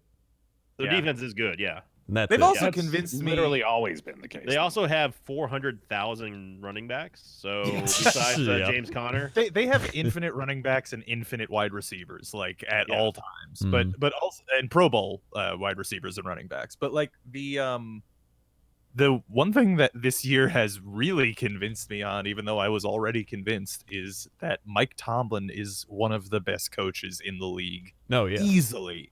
The Steelers are 5-4. Do we all collectively remember the fucking just chaotic circus of hell that the Steelers have been through over the past year? And they have a positive record this year. I mean, that is a testament to great coaching. Like Looking that is back the at only old- person to look at there. Yeah. Looking back at their schedule, honestly, their losses are pretty forgivable too. Like they lost to the Seahawks by 2 early in the season. Yeah. The Patriots Wow. stomped them in the first game, of course. Yeah. They lost to the 49ers by 4. And then after that, they kind of reset. They stomped on the Bengals, lost to the Ravens in OT, and then they've just been winning since then. Yeah. That's It's it seems like it's a good team that was coming up against great teams this year. Yeah. Yeah, like Like, it's, so- their defense, if they get into the playoffs, it's because of that defense. Like they got Minka Fitzpatrick, which it's actually turning out to be really good. He's had like a interception Dude. every game. Like he's making crazy plays. Yeah. Like He's a monster. who would have thought not being on the Dolphins would change your career? Yo, like side note, by the way, like I know that safety is a really undervalued position right now, but I think guys like Minka Fitzpatrick and guys like Jamal Adams, I think kind of to some degree are showing the league that it shouldn't be an undervalued position. The safety, like if you watch Minka play and you watch Jamal play, I mean they were likened to each other a lot. Mhm. But so in fairness, but the way that they play, they're fucking everywhere. They have such range. They can just fly all over the fucking field. And is it a running play? Doesn't matter. He just ran 30 yards and he's tackling the I dude. don't know if Oh, I'd say I, that it's an undervalued position, though. I mean, Oh, cornerbacks it's and very safeties- undervalued. It's kind of like the offensive line of the defense almost. Like Well, I Yeah, mean, but they've even been the O-line is really highly paid. The safeties are they're paid similar to running backs in that some of the highest paid guys are the guys that were drafted high. Like if you get off of your rookie contract, you usually don't get a big contract after that. But how do you call that undervalued then, though? Like it's not because like their value is lower than other players' positions values. you just said that they get the highest pay if they're drafted high, though. No, I said the exact opposite of that. The highest pays of the highest salaries of safeties are generally in line with if they get drafted high. So like I guess I'm not explaining this right. So in the draft, how it works now is you're paid based on your position. It doesn't really position in the draft, not your position on the field. So like if you're drafted 5th overall, you're getting paid roughly the same as the guy that got picked 5th overall last year and 5th overall the year before that, right? So it's kind of like a flat linear scaling thing. It scales down over the rounds. So if you get drafted high, you get paid a highest out of the rookies, but most of the league gets paid higher than those rookie contracts. Like even if you get a you're guy talking about undervalued in a financial sense, not like underappreciated in like the strength of the position is not that important. Yes, undervalued. Yeah, From a financial standpoint. Well, yes, yeah, their value is lower than other positions. Right. Because it to me it sounded like you were saying that it was like it's an undervalued position, as in like people don't pay enough attention to it and they don't seem as important when they actually are pretty important. No, well, I mean, to some degree, I'm saying that to some degree too, because I mean, like, look at the past couple of years with safeties. I mean, a couple of really big name guys just dropped and went into free agency, like Tyrann Mathieu and stuff. dude, actually, on the Panthers, Trey Boston, he's been around a little bit, but like he made some crazy plays to like he broke up a Marquez Valdez-Scantling bomb. He broke up a Lazard pad. Like he broke up some huge plays. So, I mean, and you know who's not undervaluing the safety position? Bill fucking Belichick. Devin Yeah. McCourty has one of the highest. He's like one of the highest paid safeties in the league. Like the safety, I think right now, because the way that it's moved, because there over the past couple of years, there's a position that has evolved that's kind of new. It's not in Madden. It's called the money backer position. And the money backer is you put a safety into a linebacker slot. yeah. So and the reason it's called a money backer is because it is a lot cheaper to play a safety than it is to play a linebacker. So like and so you're seeing a lot of these money backers around the league, and at this point they're so successful in some cases that it's just like soon we're gonna start seeing these safety contracts Well, it gives balloon, you I think. versatility. Like you have the Yeah. speed, like they can cover tight ends, they can blitz, like they can do all these things. It's like a power hybrid class. Like the Yeah. Packers have a few of those actually. It's kind of like they're like the tight end of the defense almost. Yeah. Yeah, that's a good Yeah. way to put it actually.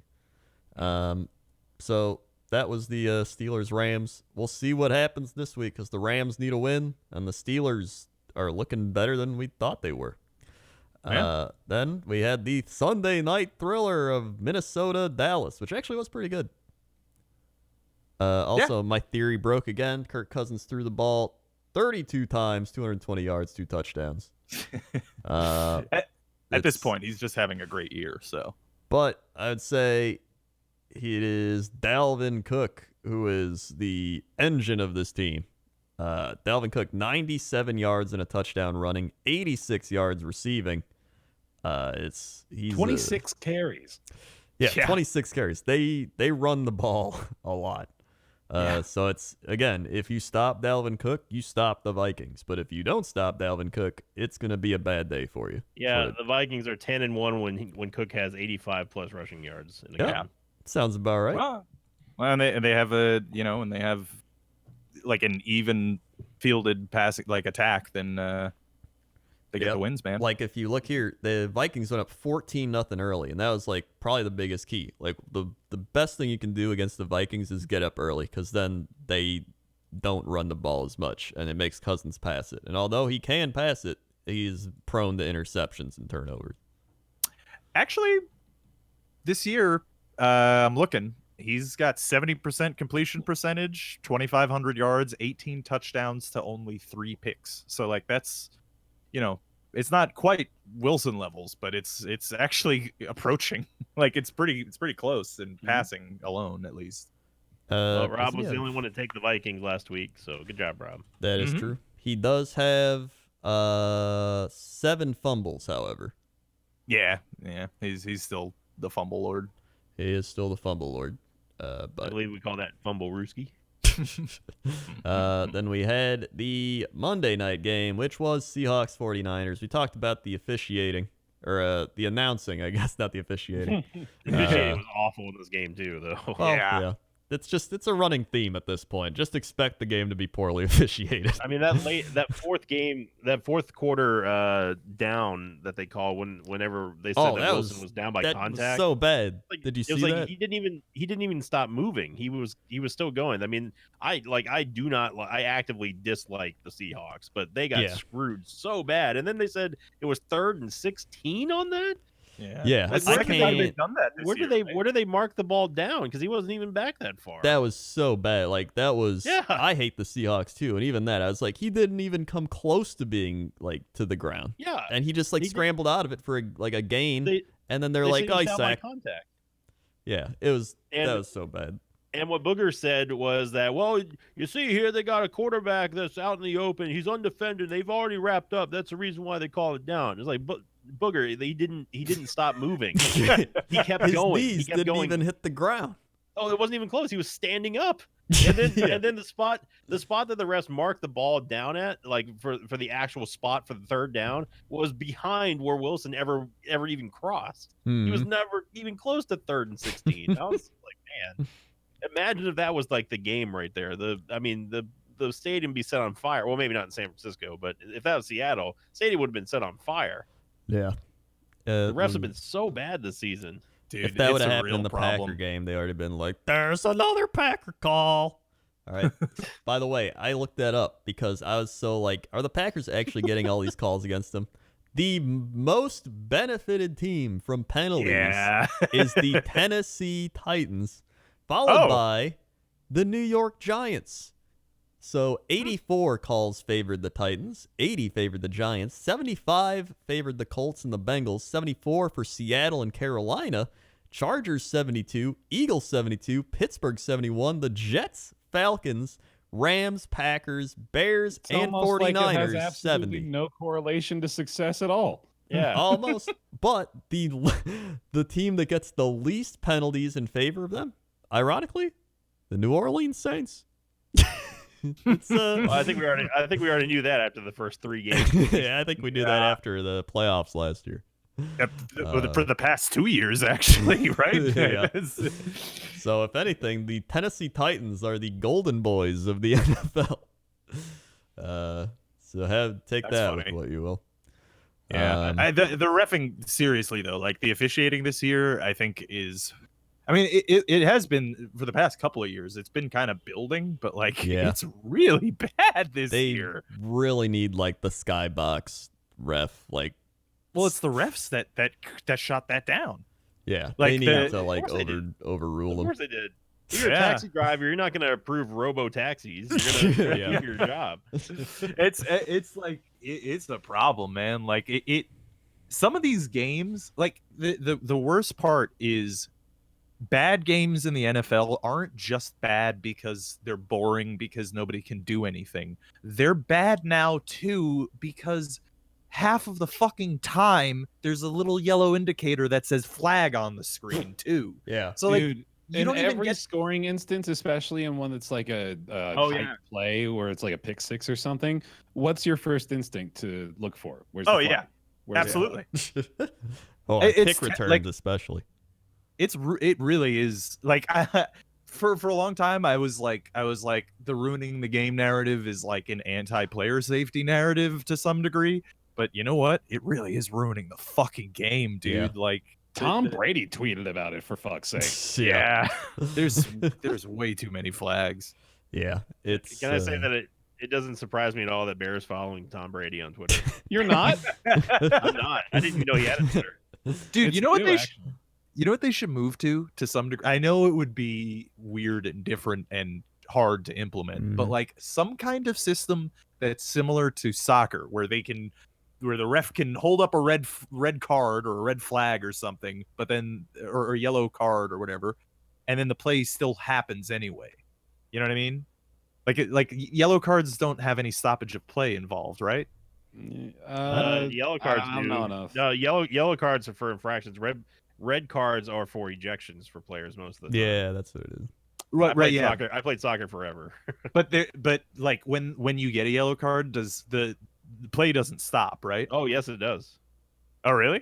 Yeah, that's yellow cards are usually meant to indicate when there's been an infraction on some sort of penalty or there's been a foul.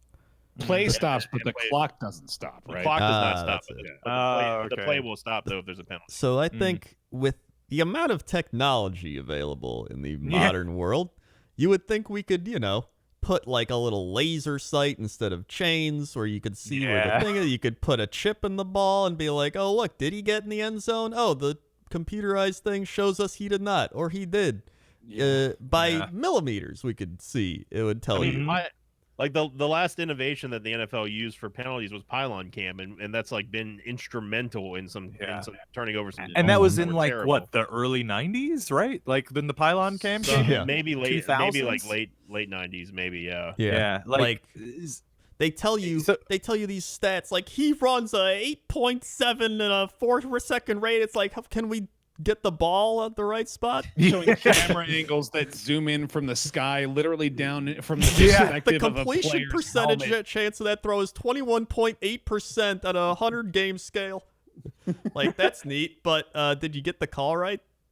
dude, like beyond that too, like we have fucking drones now. You get an HD drone for like $2,000. They use a stadium-sized matrix camera, and they can't get a penalty right. We're the gonna same get to the shit point with, where like, it's like there's gonna be like a play that's decided by a kid who happened to be flying his HD camera drone above the field, and he had the right camera angle that was zoomed in on the ball. NBC inexplicably they've got access to the kid's feed or something on his cell phone. We have like 4K zoom in available and like all these like they could put cameras like at certain angles, like zoom in. Your fucking satellites. Yo, But- beyond that, they can also update the broadcast method a little bit. Like maybe online I can switch camera angles and stuff. I know they have that for some paid services, but that came out like 15 years ago. You don't think it's time to maybe update? Dude, But, some of you the know- games on the mobile streams, they won't let you watch on your phone unless you're not on Wi-Fi, which I cannot even understand. Yeah, Hey, it's a little outdated. this is maybe my bi-weekly Rob's tinfoil hat hour. But what I would suggest is happening here is all of those things that they're not updating contribute to luck, right? Yeah. And what that means is that it's better to bet on the game if there's more luck, if there's more randomness involved. Yeah. So, and especially since the NFL, as of last year, got sports betting like fully back integrated into the NFL, which is actually the reason why the NFL even became popular in the first place in many ways. Yeah. So Fun like history fact. yeah. So like if I'm putting my tinfoil hat on, I'm gonna say that they're not updating on purpose for Vegas. Would be my guess. That wouldn't surprise me to say. It's always like when they're like, this team's a 3-point favorite, and then they're down by 14, and then there's like, just give them give them a touchdown field goal. Oh, it's just 4 points. Oh man, like y'all sometimes are crazy.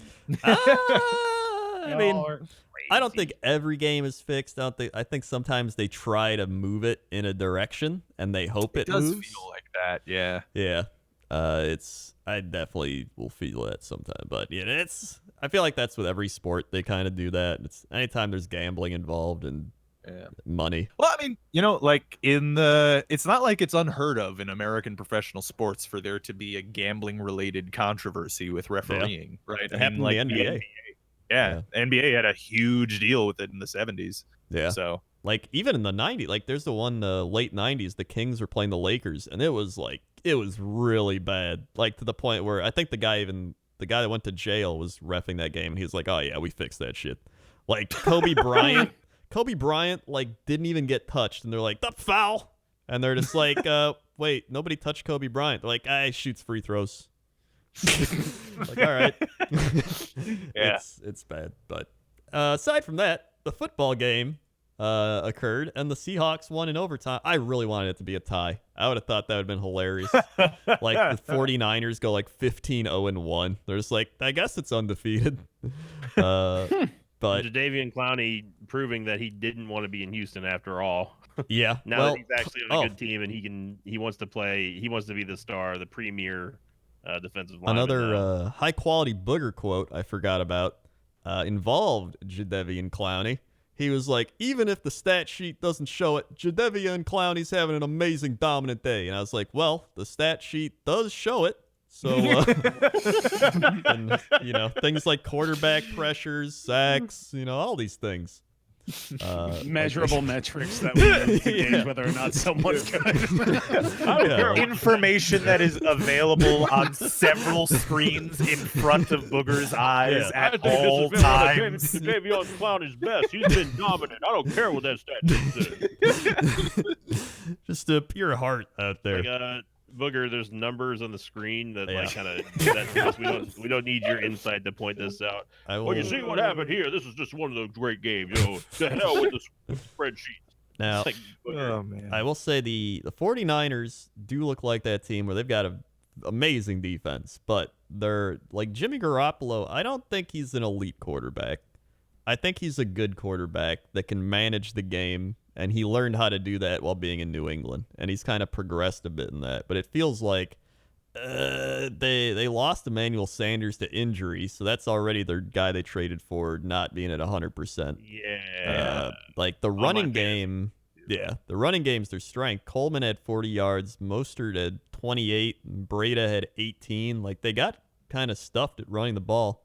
And Garoppolo had to throw, and he went 24 of 46, and he almost threw a couple of game-ending interceptions on that final drive to tie it. Oh, God, two of them should have been picked off immediately. Yeah, that should have been intercepted. Especially the first one, that was just butterfingers, but yeah. Yeah, so I don't know. I will say that, honestly, watching that game last night, the Niners impressed me more than I was expecting. Oh, yeah. Because they are actually a rock-solid football team. I wasn't totally convinced, even though they were undefeated, of course, but I felt like this was going to be like, okay, let's see how they do against a very good defense and a very, very good offense. And they did. They should have won it. I mean, they had a they had a gift given to them by Russell Wilson and that defensive touchdown that they Moment got. was too big. Which was, They couldn't handle it. Couldn't kick that field goal. yeah, they had this kindergarten level kicker off the streets of the Main Street of San Francisco. God, that was the most infuriating thing. Listen to that Disney storyline. I'm still at jury is out for Jimmy G for sure, but like honestly, he's more impressive than I honestly expected already. So I'm already kind of leaning towards I undervalued him. With that said, this is like a real complete team, man. Like they like fire on all cylinders, even though they lost this game, obviously. But I mean, like they're legit as hell, and it really comes all the way. It goes all the way up to the top with Shanahan calling that. And by the way, we need to give credit where credit's due. If Bear and Krendor can say, "Oh, I called it," both Rob and myself called the Niners win streak ending, and we were both right, and you two were wrong. Let's go.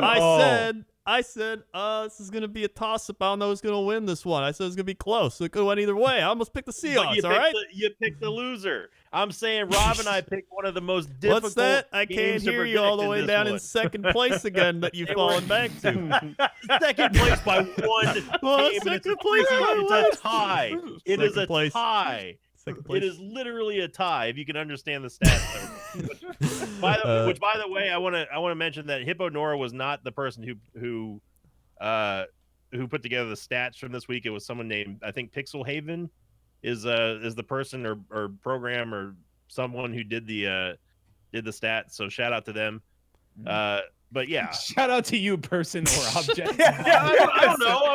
I'm giving credit where credit's due. And shout out to all the rest as well. I feel like we need some big times because like here's there's only so many stats you can do with pick'ems, right? So like we got a lot of stats here, but it feels like a lot of it's just saying the same stuff. What we need some high quality like in-depth stats like.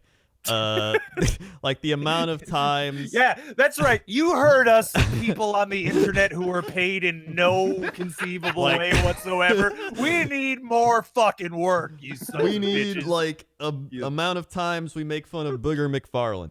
We need the amount of time Rob wants Adam Gase to get fired counter. Hurdle we need to man's per hour. Man. We need a Jameis doinks, Winston counter. We need like these are the stats. Fattest doink of the season. Yeah, we need the fattest. fattest doink. Well, actually, I think they did have fattest doink. Oh, okay. Nice. So we got the dinks there were and too donks. many That's things good. to read. I didn't see all Yeah. of it. So just, dude, Victor prefers the Excel spreadsheet. just get Dude, back by the on way, side note, I wanted to say one more thing about Jimmy G because you guys watched the game, so like you probably saw what I'm talking about. One of the things that I will say about Jimmy G that I've said that I've noticed for a while is that his fucking throwing motion is so fucking fast, dude. Like it's crazy. He was behind Tom all those years, dude. Yeah. He really honestly like it seems like that's one of the main things he 100%, learned because during the game, like in the first quarter, there was a point where he's getting dragged down. He's going to the ground. They have a hand on his arm, and he slings it so fast you can like barely see it on the fucking camera. It's like super safe. Like he just fucking goes as soon as he's like leaning a little bit. He's like, oh, I'm getting hit. Bang! It's just like gone. It's crazy, man. It's my wild. God. By the way, watching the NFL Game Day show at night when they have it on for like 30 minutes or whatever, they have Deion Sanders and Chris Rose, I think his name is. I like Chris Rose. Deion Sanders just does the thing where like old players make like dumb, like he was like, so Cowboys fans probably be mad at Jason Garrett, and then Primetime's like, why you be mad at Jason Garrett?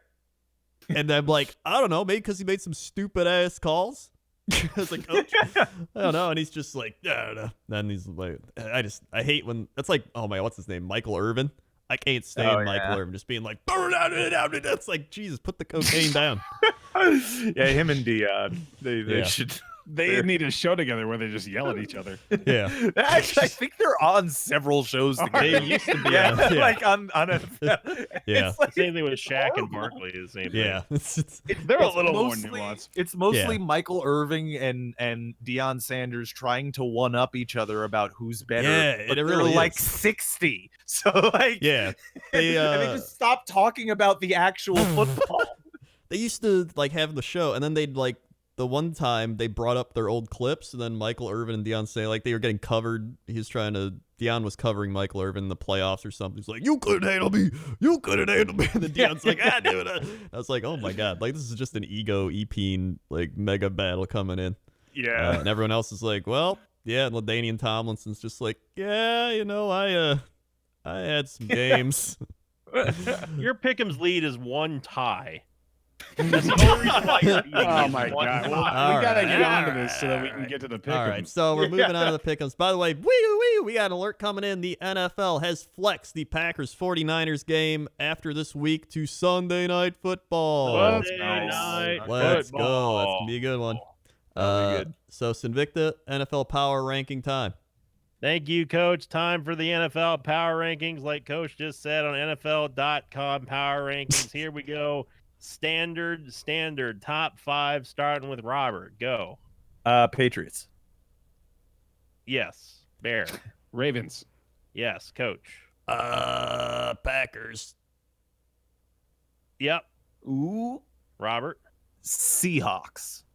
Yeah. And Bear for the dunk. Niners. There you go. The Oh, we're on top fire 5 in this now. order. Niners stay number 1. Ravens moved to number 2 after leapfrogging the Patriots, who were stuck at 3 because they didn't play. Yep. Seahawks now have entered in the top 5 for the second time of the season, I think. And the Packers have remained in the top 5. Now, rounding out the top 10 here is going to be a little bit of a shocker. This is not the fattest, the thinnest dink of the week, but it's the second thinnest dink before we get to the fattest doink. They're tied for 2. Name the 2 teams that have tied for the second thinnest dink, dropping 4 spots. One of them still is a top 10 team. The other one is very clearly not. They dropped by 4 rankings. Can you guess just one of them? Starting with Rob. All 3 of you. I just All want to right. see if you can get it. If Bills. No, Robert. Can you guess one of the 2 teams? Just you don't have to guess both of them. Just one of the 2. The Panthers. Good guess, but no. Coach. I'm Story gonna of my go with the Arizona Cardinals. No, it was the New Orleans Saints and the New York Giants both falling 4 spots for the second thinnest dink. The reason why I bring that up is because it's the only 2 stats that the Saints and the Giants actually share. But the fattest dink, or no, the thinnest dink. Look, these are stupid. the biggest fall of the week. The biggest fall of the week. Robert going from 19th to 24th. I'll give you a hint. They have a tie this season. Oh, well, then that'll probably bring it down to 2 teams. Yeah. That's a big No. hit, man. Yeah, it's a big one. I'm gonna say the Lions. That is correct. Oh, There you The New York Football Giants, Detroit Lions have fallen 5 spots, going out of the top 20, actually getting leapfrogged by the Browns because they got a win, down to 24th on that one. So good job on that one, Rob. Bear, I'm going to give you a Bucks question just because All you right. don't get enough of these. Oh yeah. True or false? The Buccaneers have leapfrogged the Arizona Cardinals after playing them one time and winning the one game. Yeah, true. That makes sense. That is absolutely correct. Barely leapfrogging them, literally just leapfrogging them. Bucks go to 26th in the power rankings. Cardinals fall to the second. Now, Coach Crendor, Mm-hmm. as the most winningest team here besides Bear, true or false? The Bengals are still not the last ranked power ranking team in the power rankings on NFL.com power rankings. God. No way. I guess I'll say true is probably the Redskins again. That is incorrect. The Bengals Oh. have Finally. finally Jesus. dropped down there like the disciple of Hades himself, falling finally to the 32nd spot, and the Redskins vaulting ahead of them up to the 31st spot. Let's with the Giants go. now finally dropping there. Now, Robert, here's a bonus question for you. What power ranking rank? You get one guess. Did Okay. your New York Jets jump up to 2 spots to? Oh, You only get one guess, Rob. mm, 29. That is absolutely correct. Whoa, Robert, nailing hey. it. Good job, Rob. The Jets have indeed gone to 29th after being stuck in the doldrums of the bottom 32 for, well, ever. Kind of And doink now, though. finally, we have the fattest doink. Hoo-hoo. The fattest Bear, I have faith that you can get this. They have risen 5 spots.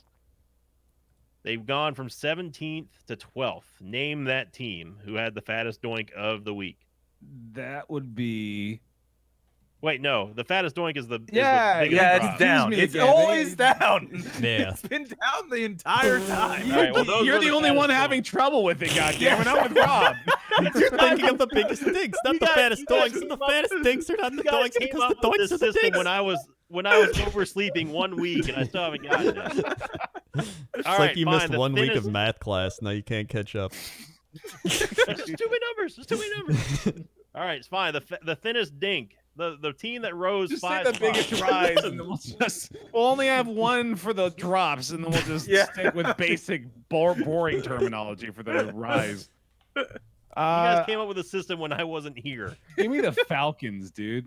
That was a good guess, but incorrect. The Steelers I was have gonna risen say the 5 Steelers. spots. From the 17th to the 12th. Rounding out the top 10, by the way, the Chiefs fall to 2 spots down to the 10th. The Texans did not move at 9.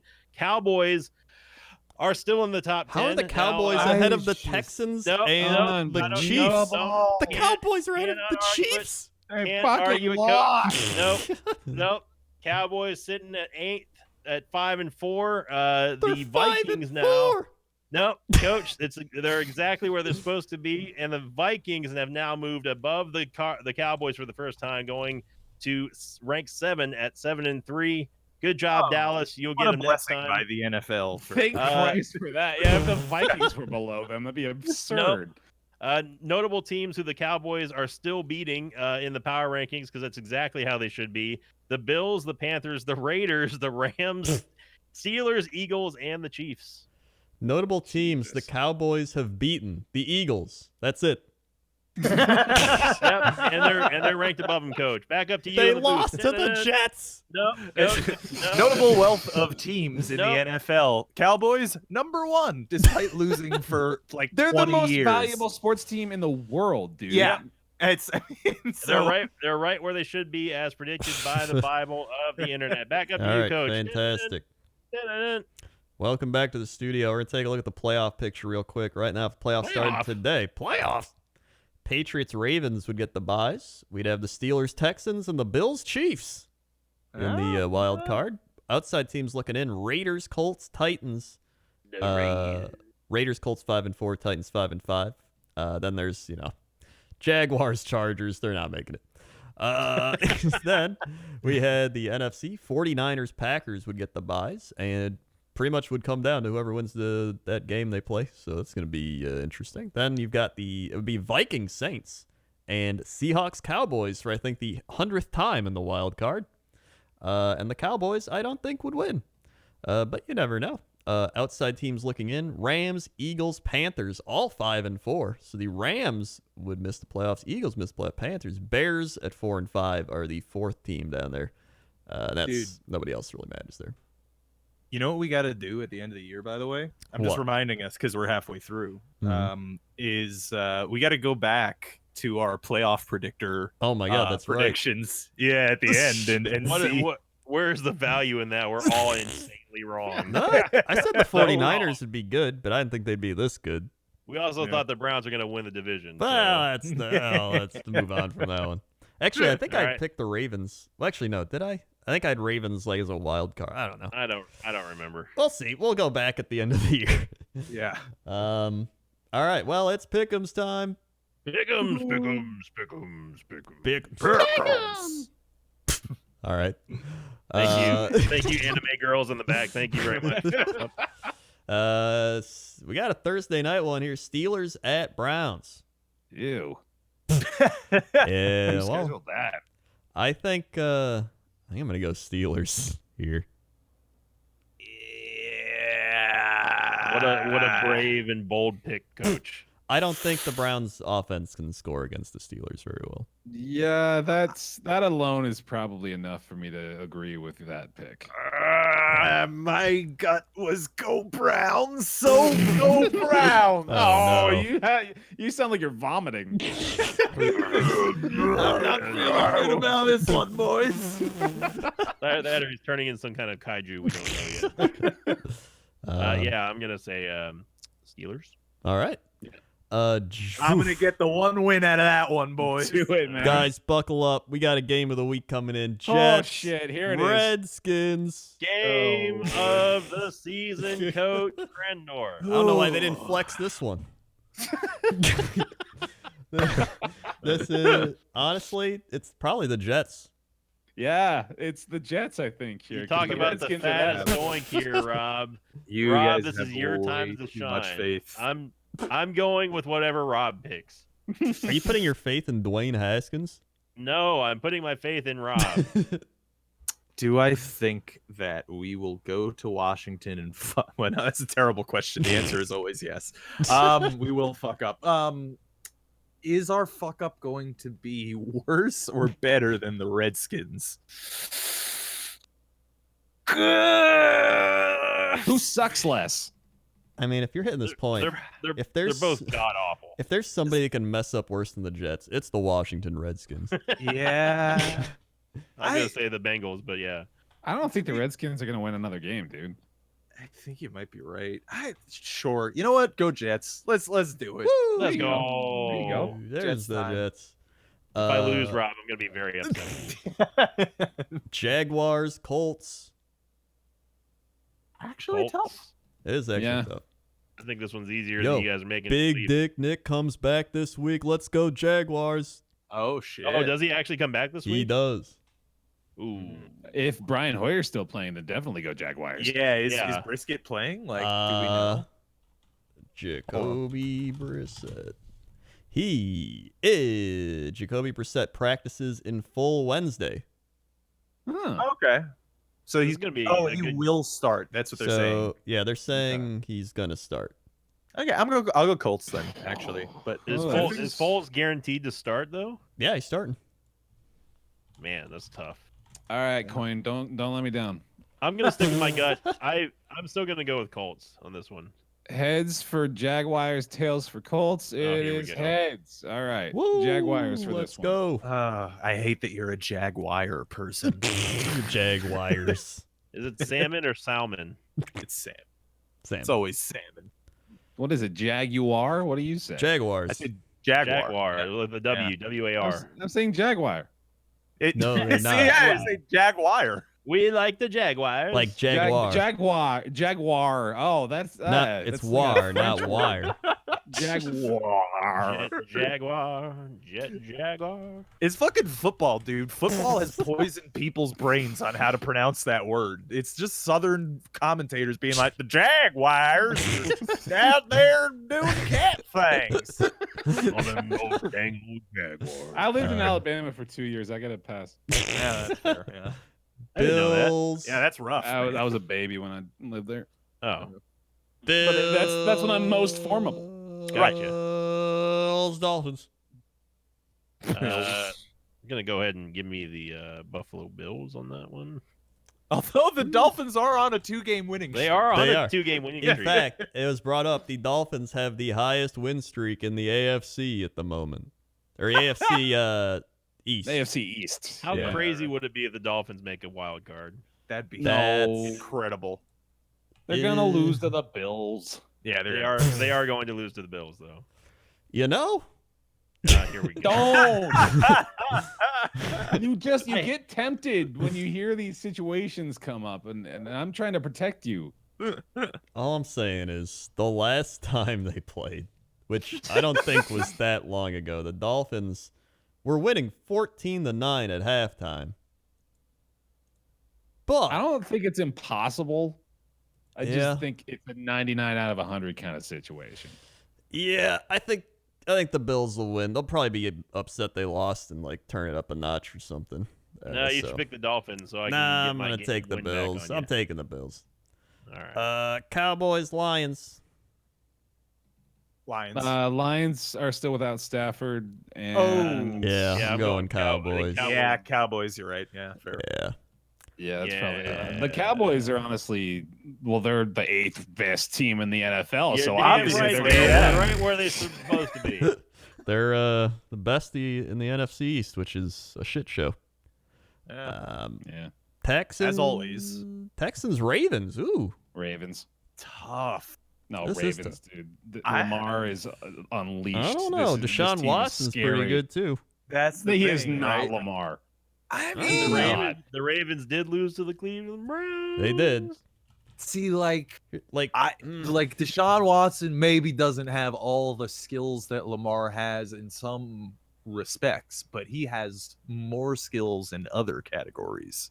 He's Yeah. probably a better quarterback, but Lamar is such a good athlete, it doesn't even matter. Like, Yeah. he's seriously so fucking fast. He's so fast Yeah. everywhere on the field. Like, in his decision making, his jukes, like his quick lateral movement, his overall speed, he just does shit so quick. even the ball speed, he fucking has a cannon for Yeah. an arm, I will too. say, passing. I just saw this. Passing the ball, he has 8 touchdowns, 0 interceptions, 158.3 rating against the Dolphins and Bengals.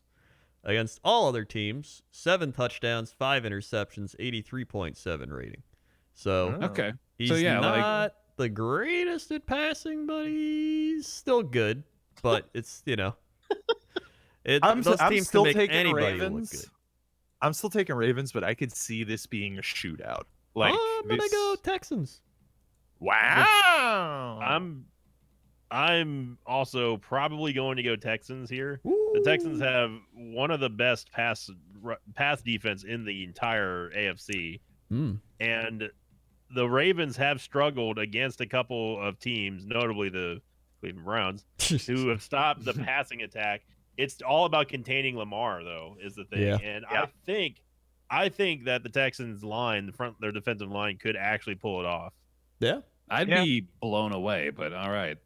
I'd be interested to see. I definitely. It's tough because the Ravens also they kind of get a notch since they are playing at home, but as the Browns have proven, that doesn't matter that much. Yeah. So yeah. I'm going Texans. Yeah, let's go Texans. Yeah. Falcons, Panthers. Give me Do the you think Cats. the Falcons are going to surge here at the end of the season? No, Like, I think the they- Panthers will win. I honestly think that was an anomaly divisional game. Yeah, I think so. It's another This is division also a game. divisional game. Yeah, exactly. Well, I mean, that's just The true. Panthers have a lot more to lose than the Saints did, though. So Yeah. they But the have to win. Falcons want to make them lose that. That is true, Yeah. but the Panthers have to win, and they Honestly, are. the they are McCaffreys can plow through that Falcon defense. He's gonna have like 800 yards. I think it's a Panthers. Oh, Yeah. Yeah, that's Yeah. the other main thing. And the other thing too is that like I feel like in divisions, even the divisional games, like they're particularly combative against the villain, and the villain of that division is the Yeah. Saints. Right? Yeah. Like I mean, so I mean, everyone hates the Saints. well, Everyone outside of that division loves the Saints, actually. yeah. Well, that's fine. I'm saying everyone Yeah. in the NFC South hates the yeah, Saints. yeah. Sorry, I should clarify. But I I'll also take the hate Saints. Panthers here. I think. All right. I think Grendor's right. I think Christian McCaffrey's gonna destroy them. Yeah, that's Speaking of Saints, we got Saints Buccaneers. Saints. Yeah, it's going to be Saints. I went Panthers, by the way, for that last game. I don't think I actually made a pick, but yeah, Saints yeah. here. This could be a trap game. Yeah. It could. They had their trap game last week. The That's Buccaneers a- beat the Saints this season. Oh, at they did. home. I'll pick Saints then. It's got to even out.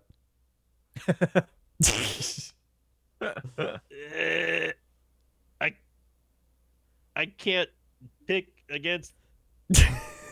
Wait, what do you? No, the Saints beat the Bucks last month. What are you talking about? Wait, did they? In week one. Week 1. They didn't Hang play on. them. I think you're thinking of last year they beat him. I'm thinking of last season. Yeah. Oh, so they did. All right, no, I'm going Buccaneers. I can't. Weirdo. I can't pick the Saints when they're playing the Bucks, but I hate the Bucks. But I hate the Saints even more. Oh, Double-edged no. sword. Pick a Bear, what do tie. I do? Pick a tie. No, I'm not picking a tie. Why not? If you hate both options, why not choose either one? Yeah. I gotta go. Conscientiously dissent. Yeah. There you gotta go. go, Jump on the Bucks. Bucks train with Let's me. go. Choo Bucks. I choo. gotta go Bucks. Thank you so much. Broncos Vikings. Vikings. Although I'm this gonna lock that in, by the way. Oh, Yeah. interesting. Vikings are good.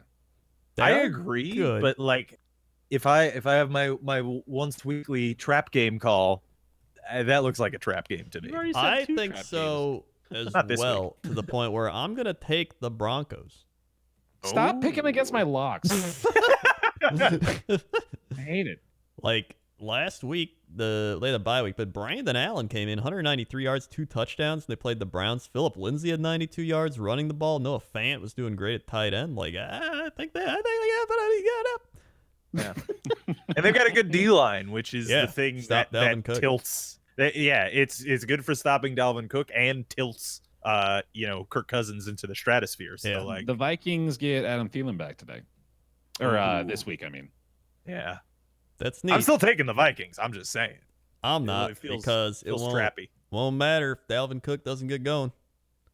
I'm going Vikings easy pick. All right. Fair. This is gonna be the win for me.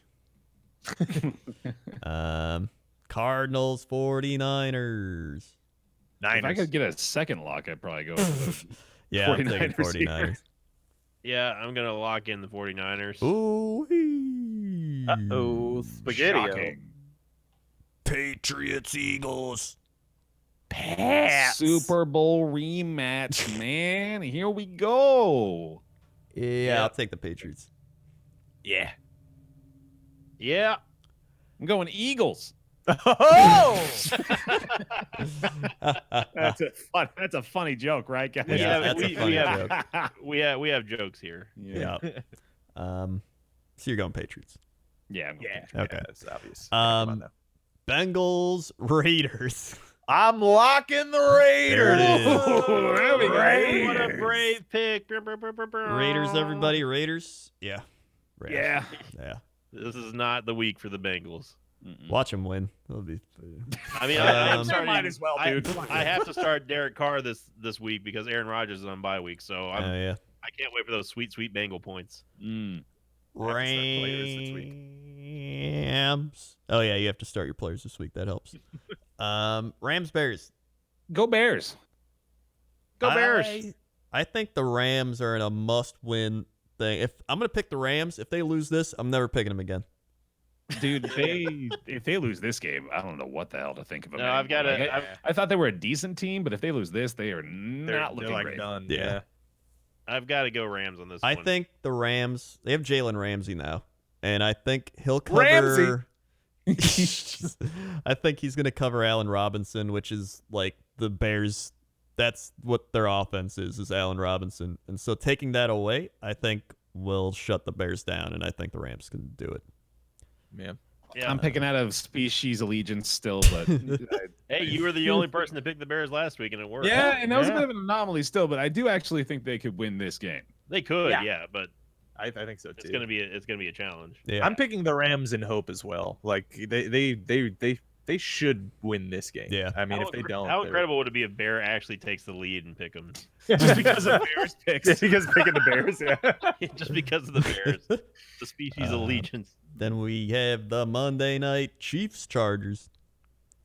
This one is going to be interesting because It is. I think the Chiefs Yeah. are on a sliding scale right now of losses. But so are the Chargers, which Yeah. like both Yeah. teams should not be But- in that position. You even pointed out that the Chargers have lost to single-digit losses in pretty much every single game that they have dropped. So I can see them winning this game, but I'm Mhm. still taking the Chiefs. I'm taking taking- the Chiefs.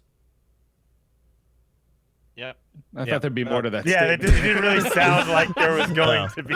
Well, I'm taking the Chiefs. I mean, before last week they beat the Vikings. Not like they're garbage. Yeah. I'm taking the Chiefs too, but like it is again, it's another divisional, and Yeah. you never fucking know with these games. Well, if but- the Chargers lose this, they're done. Like they need Yeah. this game. Yeah, that's it. Yeah. Let me preface my pick with that. the Chargers are backs against the wall already. This is week 11. They're losing record. If they don't win here, they're done. Yeah. They're at home Monday night against a division rival. Against think the division rival. The division rival. Yeah. They also, keep in mind, the Chiefs are out of offensive linemen. Yeah. Literally, they're down to their last one. So if they lose another one, I actually don't know what they're going to do. I genuinely don't know what the backup plan is for that. Yeah. But they're hampered. Mahomes is still good, but I think the Chargers are going to win. Yeah. Good. It's a close call, but I actually think this is where maybe they can turn their season around. I could see it. All right. See, my thinking is this: that the Chargers, because they're losing such close games, that a lot of that is coming down to, beyond just luck, also coaching. And I think Andy Reid's a better coach than Anthony Lynn in general. So, Dude, I'd take Andy Reid over probably like 80% of NFL coaches right now. I agree. So that's why I would say like it's probably Chiefs, but I could very much see this game being like a sling off between Phillip Rivers and Pat Mahomes, because Phillip Rivers could still, he can still hang. Yeah. Coaching. Talking about coaching?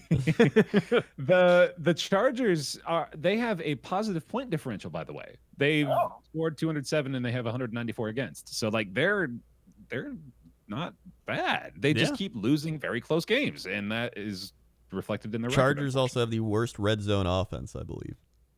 Oh, that'll hurt them too. Yeah. Yeah. You gotta score to get some points. They kicked a lot The of Browns field ought goals. to know that by now, right? Yeah. Stop! They're already dead. Yeah, it's like even on that Thursday night game, they kicked 4 field goals, I think. Yeah. Kicking. Oh wait, they only kicked 1 field goal. Never mind. Well, there was that one game this year, didn't they? They against the won Packers, with they kicked Yeah. 4 field goals in their first 4 red zone trips, and then that's when they brought up the thing. They were like, their red zone offense is garbage. And I was like, oh, okay. I think that even though I can see the Chargers winning, I still think, and the fact that Chiefs don't have an offensive line, at least they've got a shambles of offensive line. I still think that they are overall a better team than the Chargers are. Yeah. Which is why I'm giving them a little bit of the edge. But I do agree with Bear in that with the whole loss statistic and the fact that the Chargers really aren't that bad, and they have to win this, and they're playing at home. I could see them winning, but if they were playing anyone else other than the Chiefs, I would probably give them the edge. They'll probably lose in a very sad Charger-esque way. So I'm gonna say that's Chiefs. the only way they're going to lose. It's either they win this game or they lose in just an absolute heartbreaker, like just crushing loss. So what do we got? Chiefs. I'm going Chiefs. What do you got? I'm Chargers. Chiefs. Chiefs. I think Invicta. it's everyone but me is Chiefs. All right. Yeah, I went Chiefs. Okay. Also, I'm gonna lock in the Panthers. Oh, Yeah. interesting. Lock them in. They look pretty good. What'd you I like lock, Rob? The Raiders. Raiders. That's right. Yeah. Mhm. them. Yep. Yeah. I saw an ad with what's his face, Chris Berman, over on the Monday night. Oh yeah. Raiders. You looking good? Wait, what did Yeah. Rob lock? Rob locked the. The Raiders. Or I meant, In right. fact, I meant Invicta. I do that. Oh. Yeah, you son of a bitch!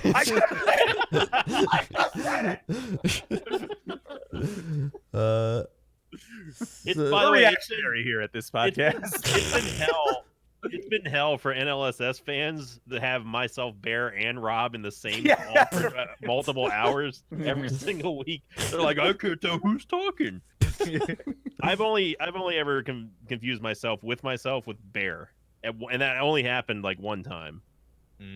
I don't know what you're talking about. It's Invicta. I don't think I sound like anything like either of you motherfuckers. Honestly, I don't. I can tell between all of you. Maybe I just have amazing hearing. I mean, I can tell. think I think I know when I'm talking. I would most of the I time. hope so. It's I Invicta. Who's don't- your lock? I said the said it, 49ers. I didn't hear it. Everyone's you just tell them. You have superior hearing. I just said it. Rob said the Raiders. I think I got CTE from listening to this for too long. Blame all the team discussions. From now on, we have a timer, no more than 2 minutes per football recap. 2 minutes? That's like nothing. Yeah, that is We nothing. gotta do speed read. We're like PTI, man. I'm not Yeah. wired for that Speed shit. speed it up. All right. Once you start going too long, I'll start being like bat, bat. Yeah, Start just- making a noise like that. No, you just go. go.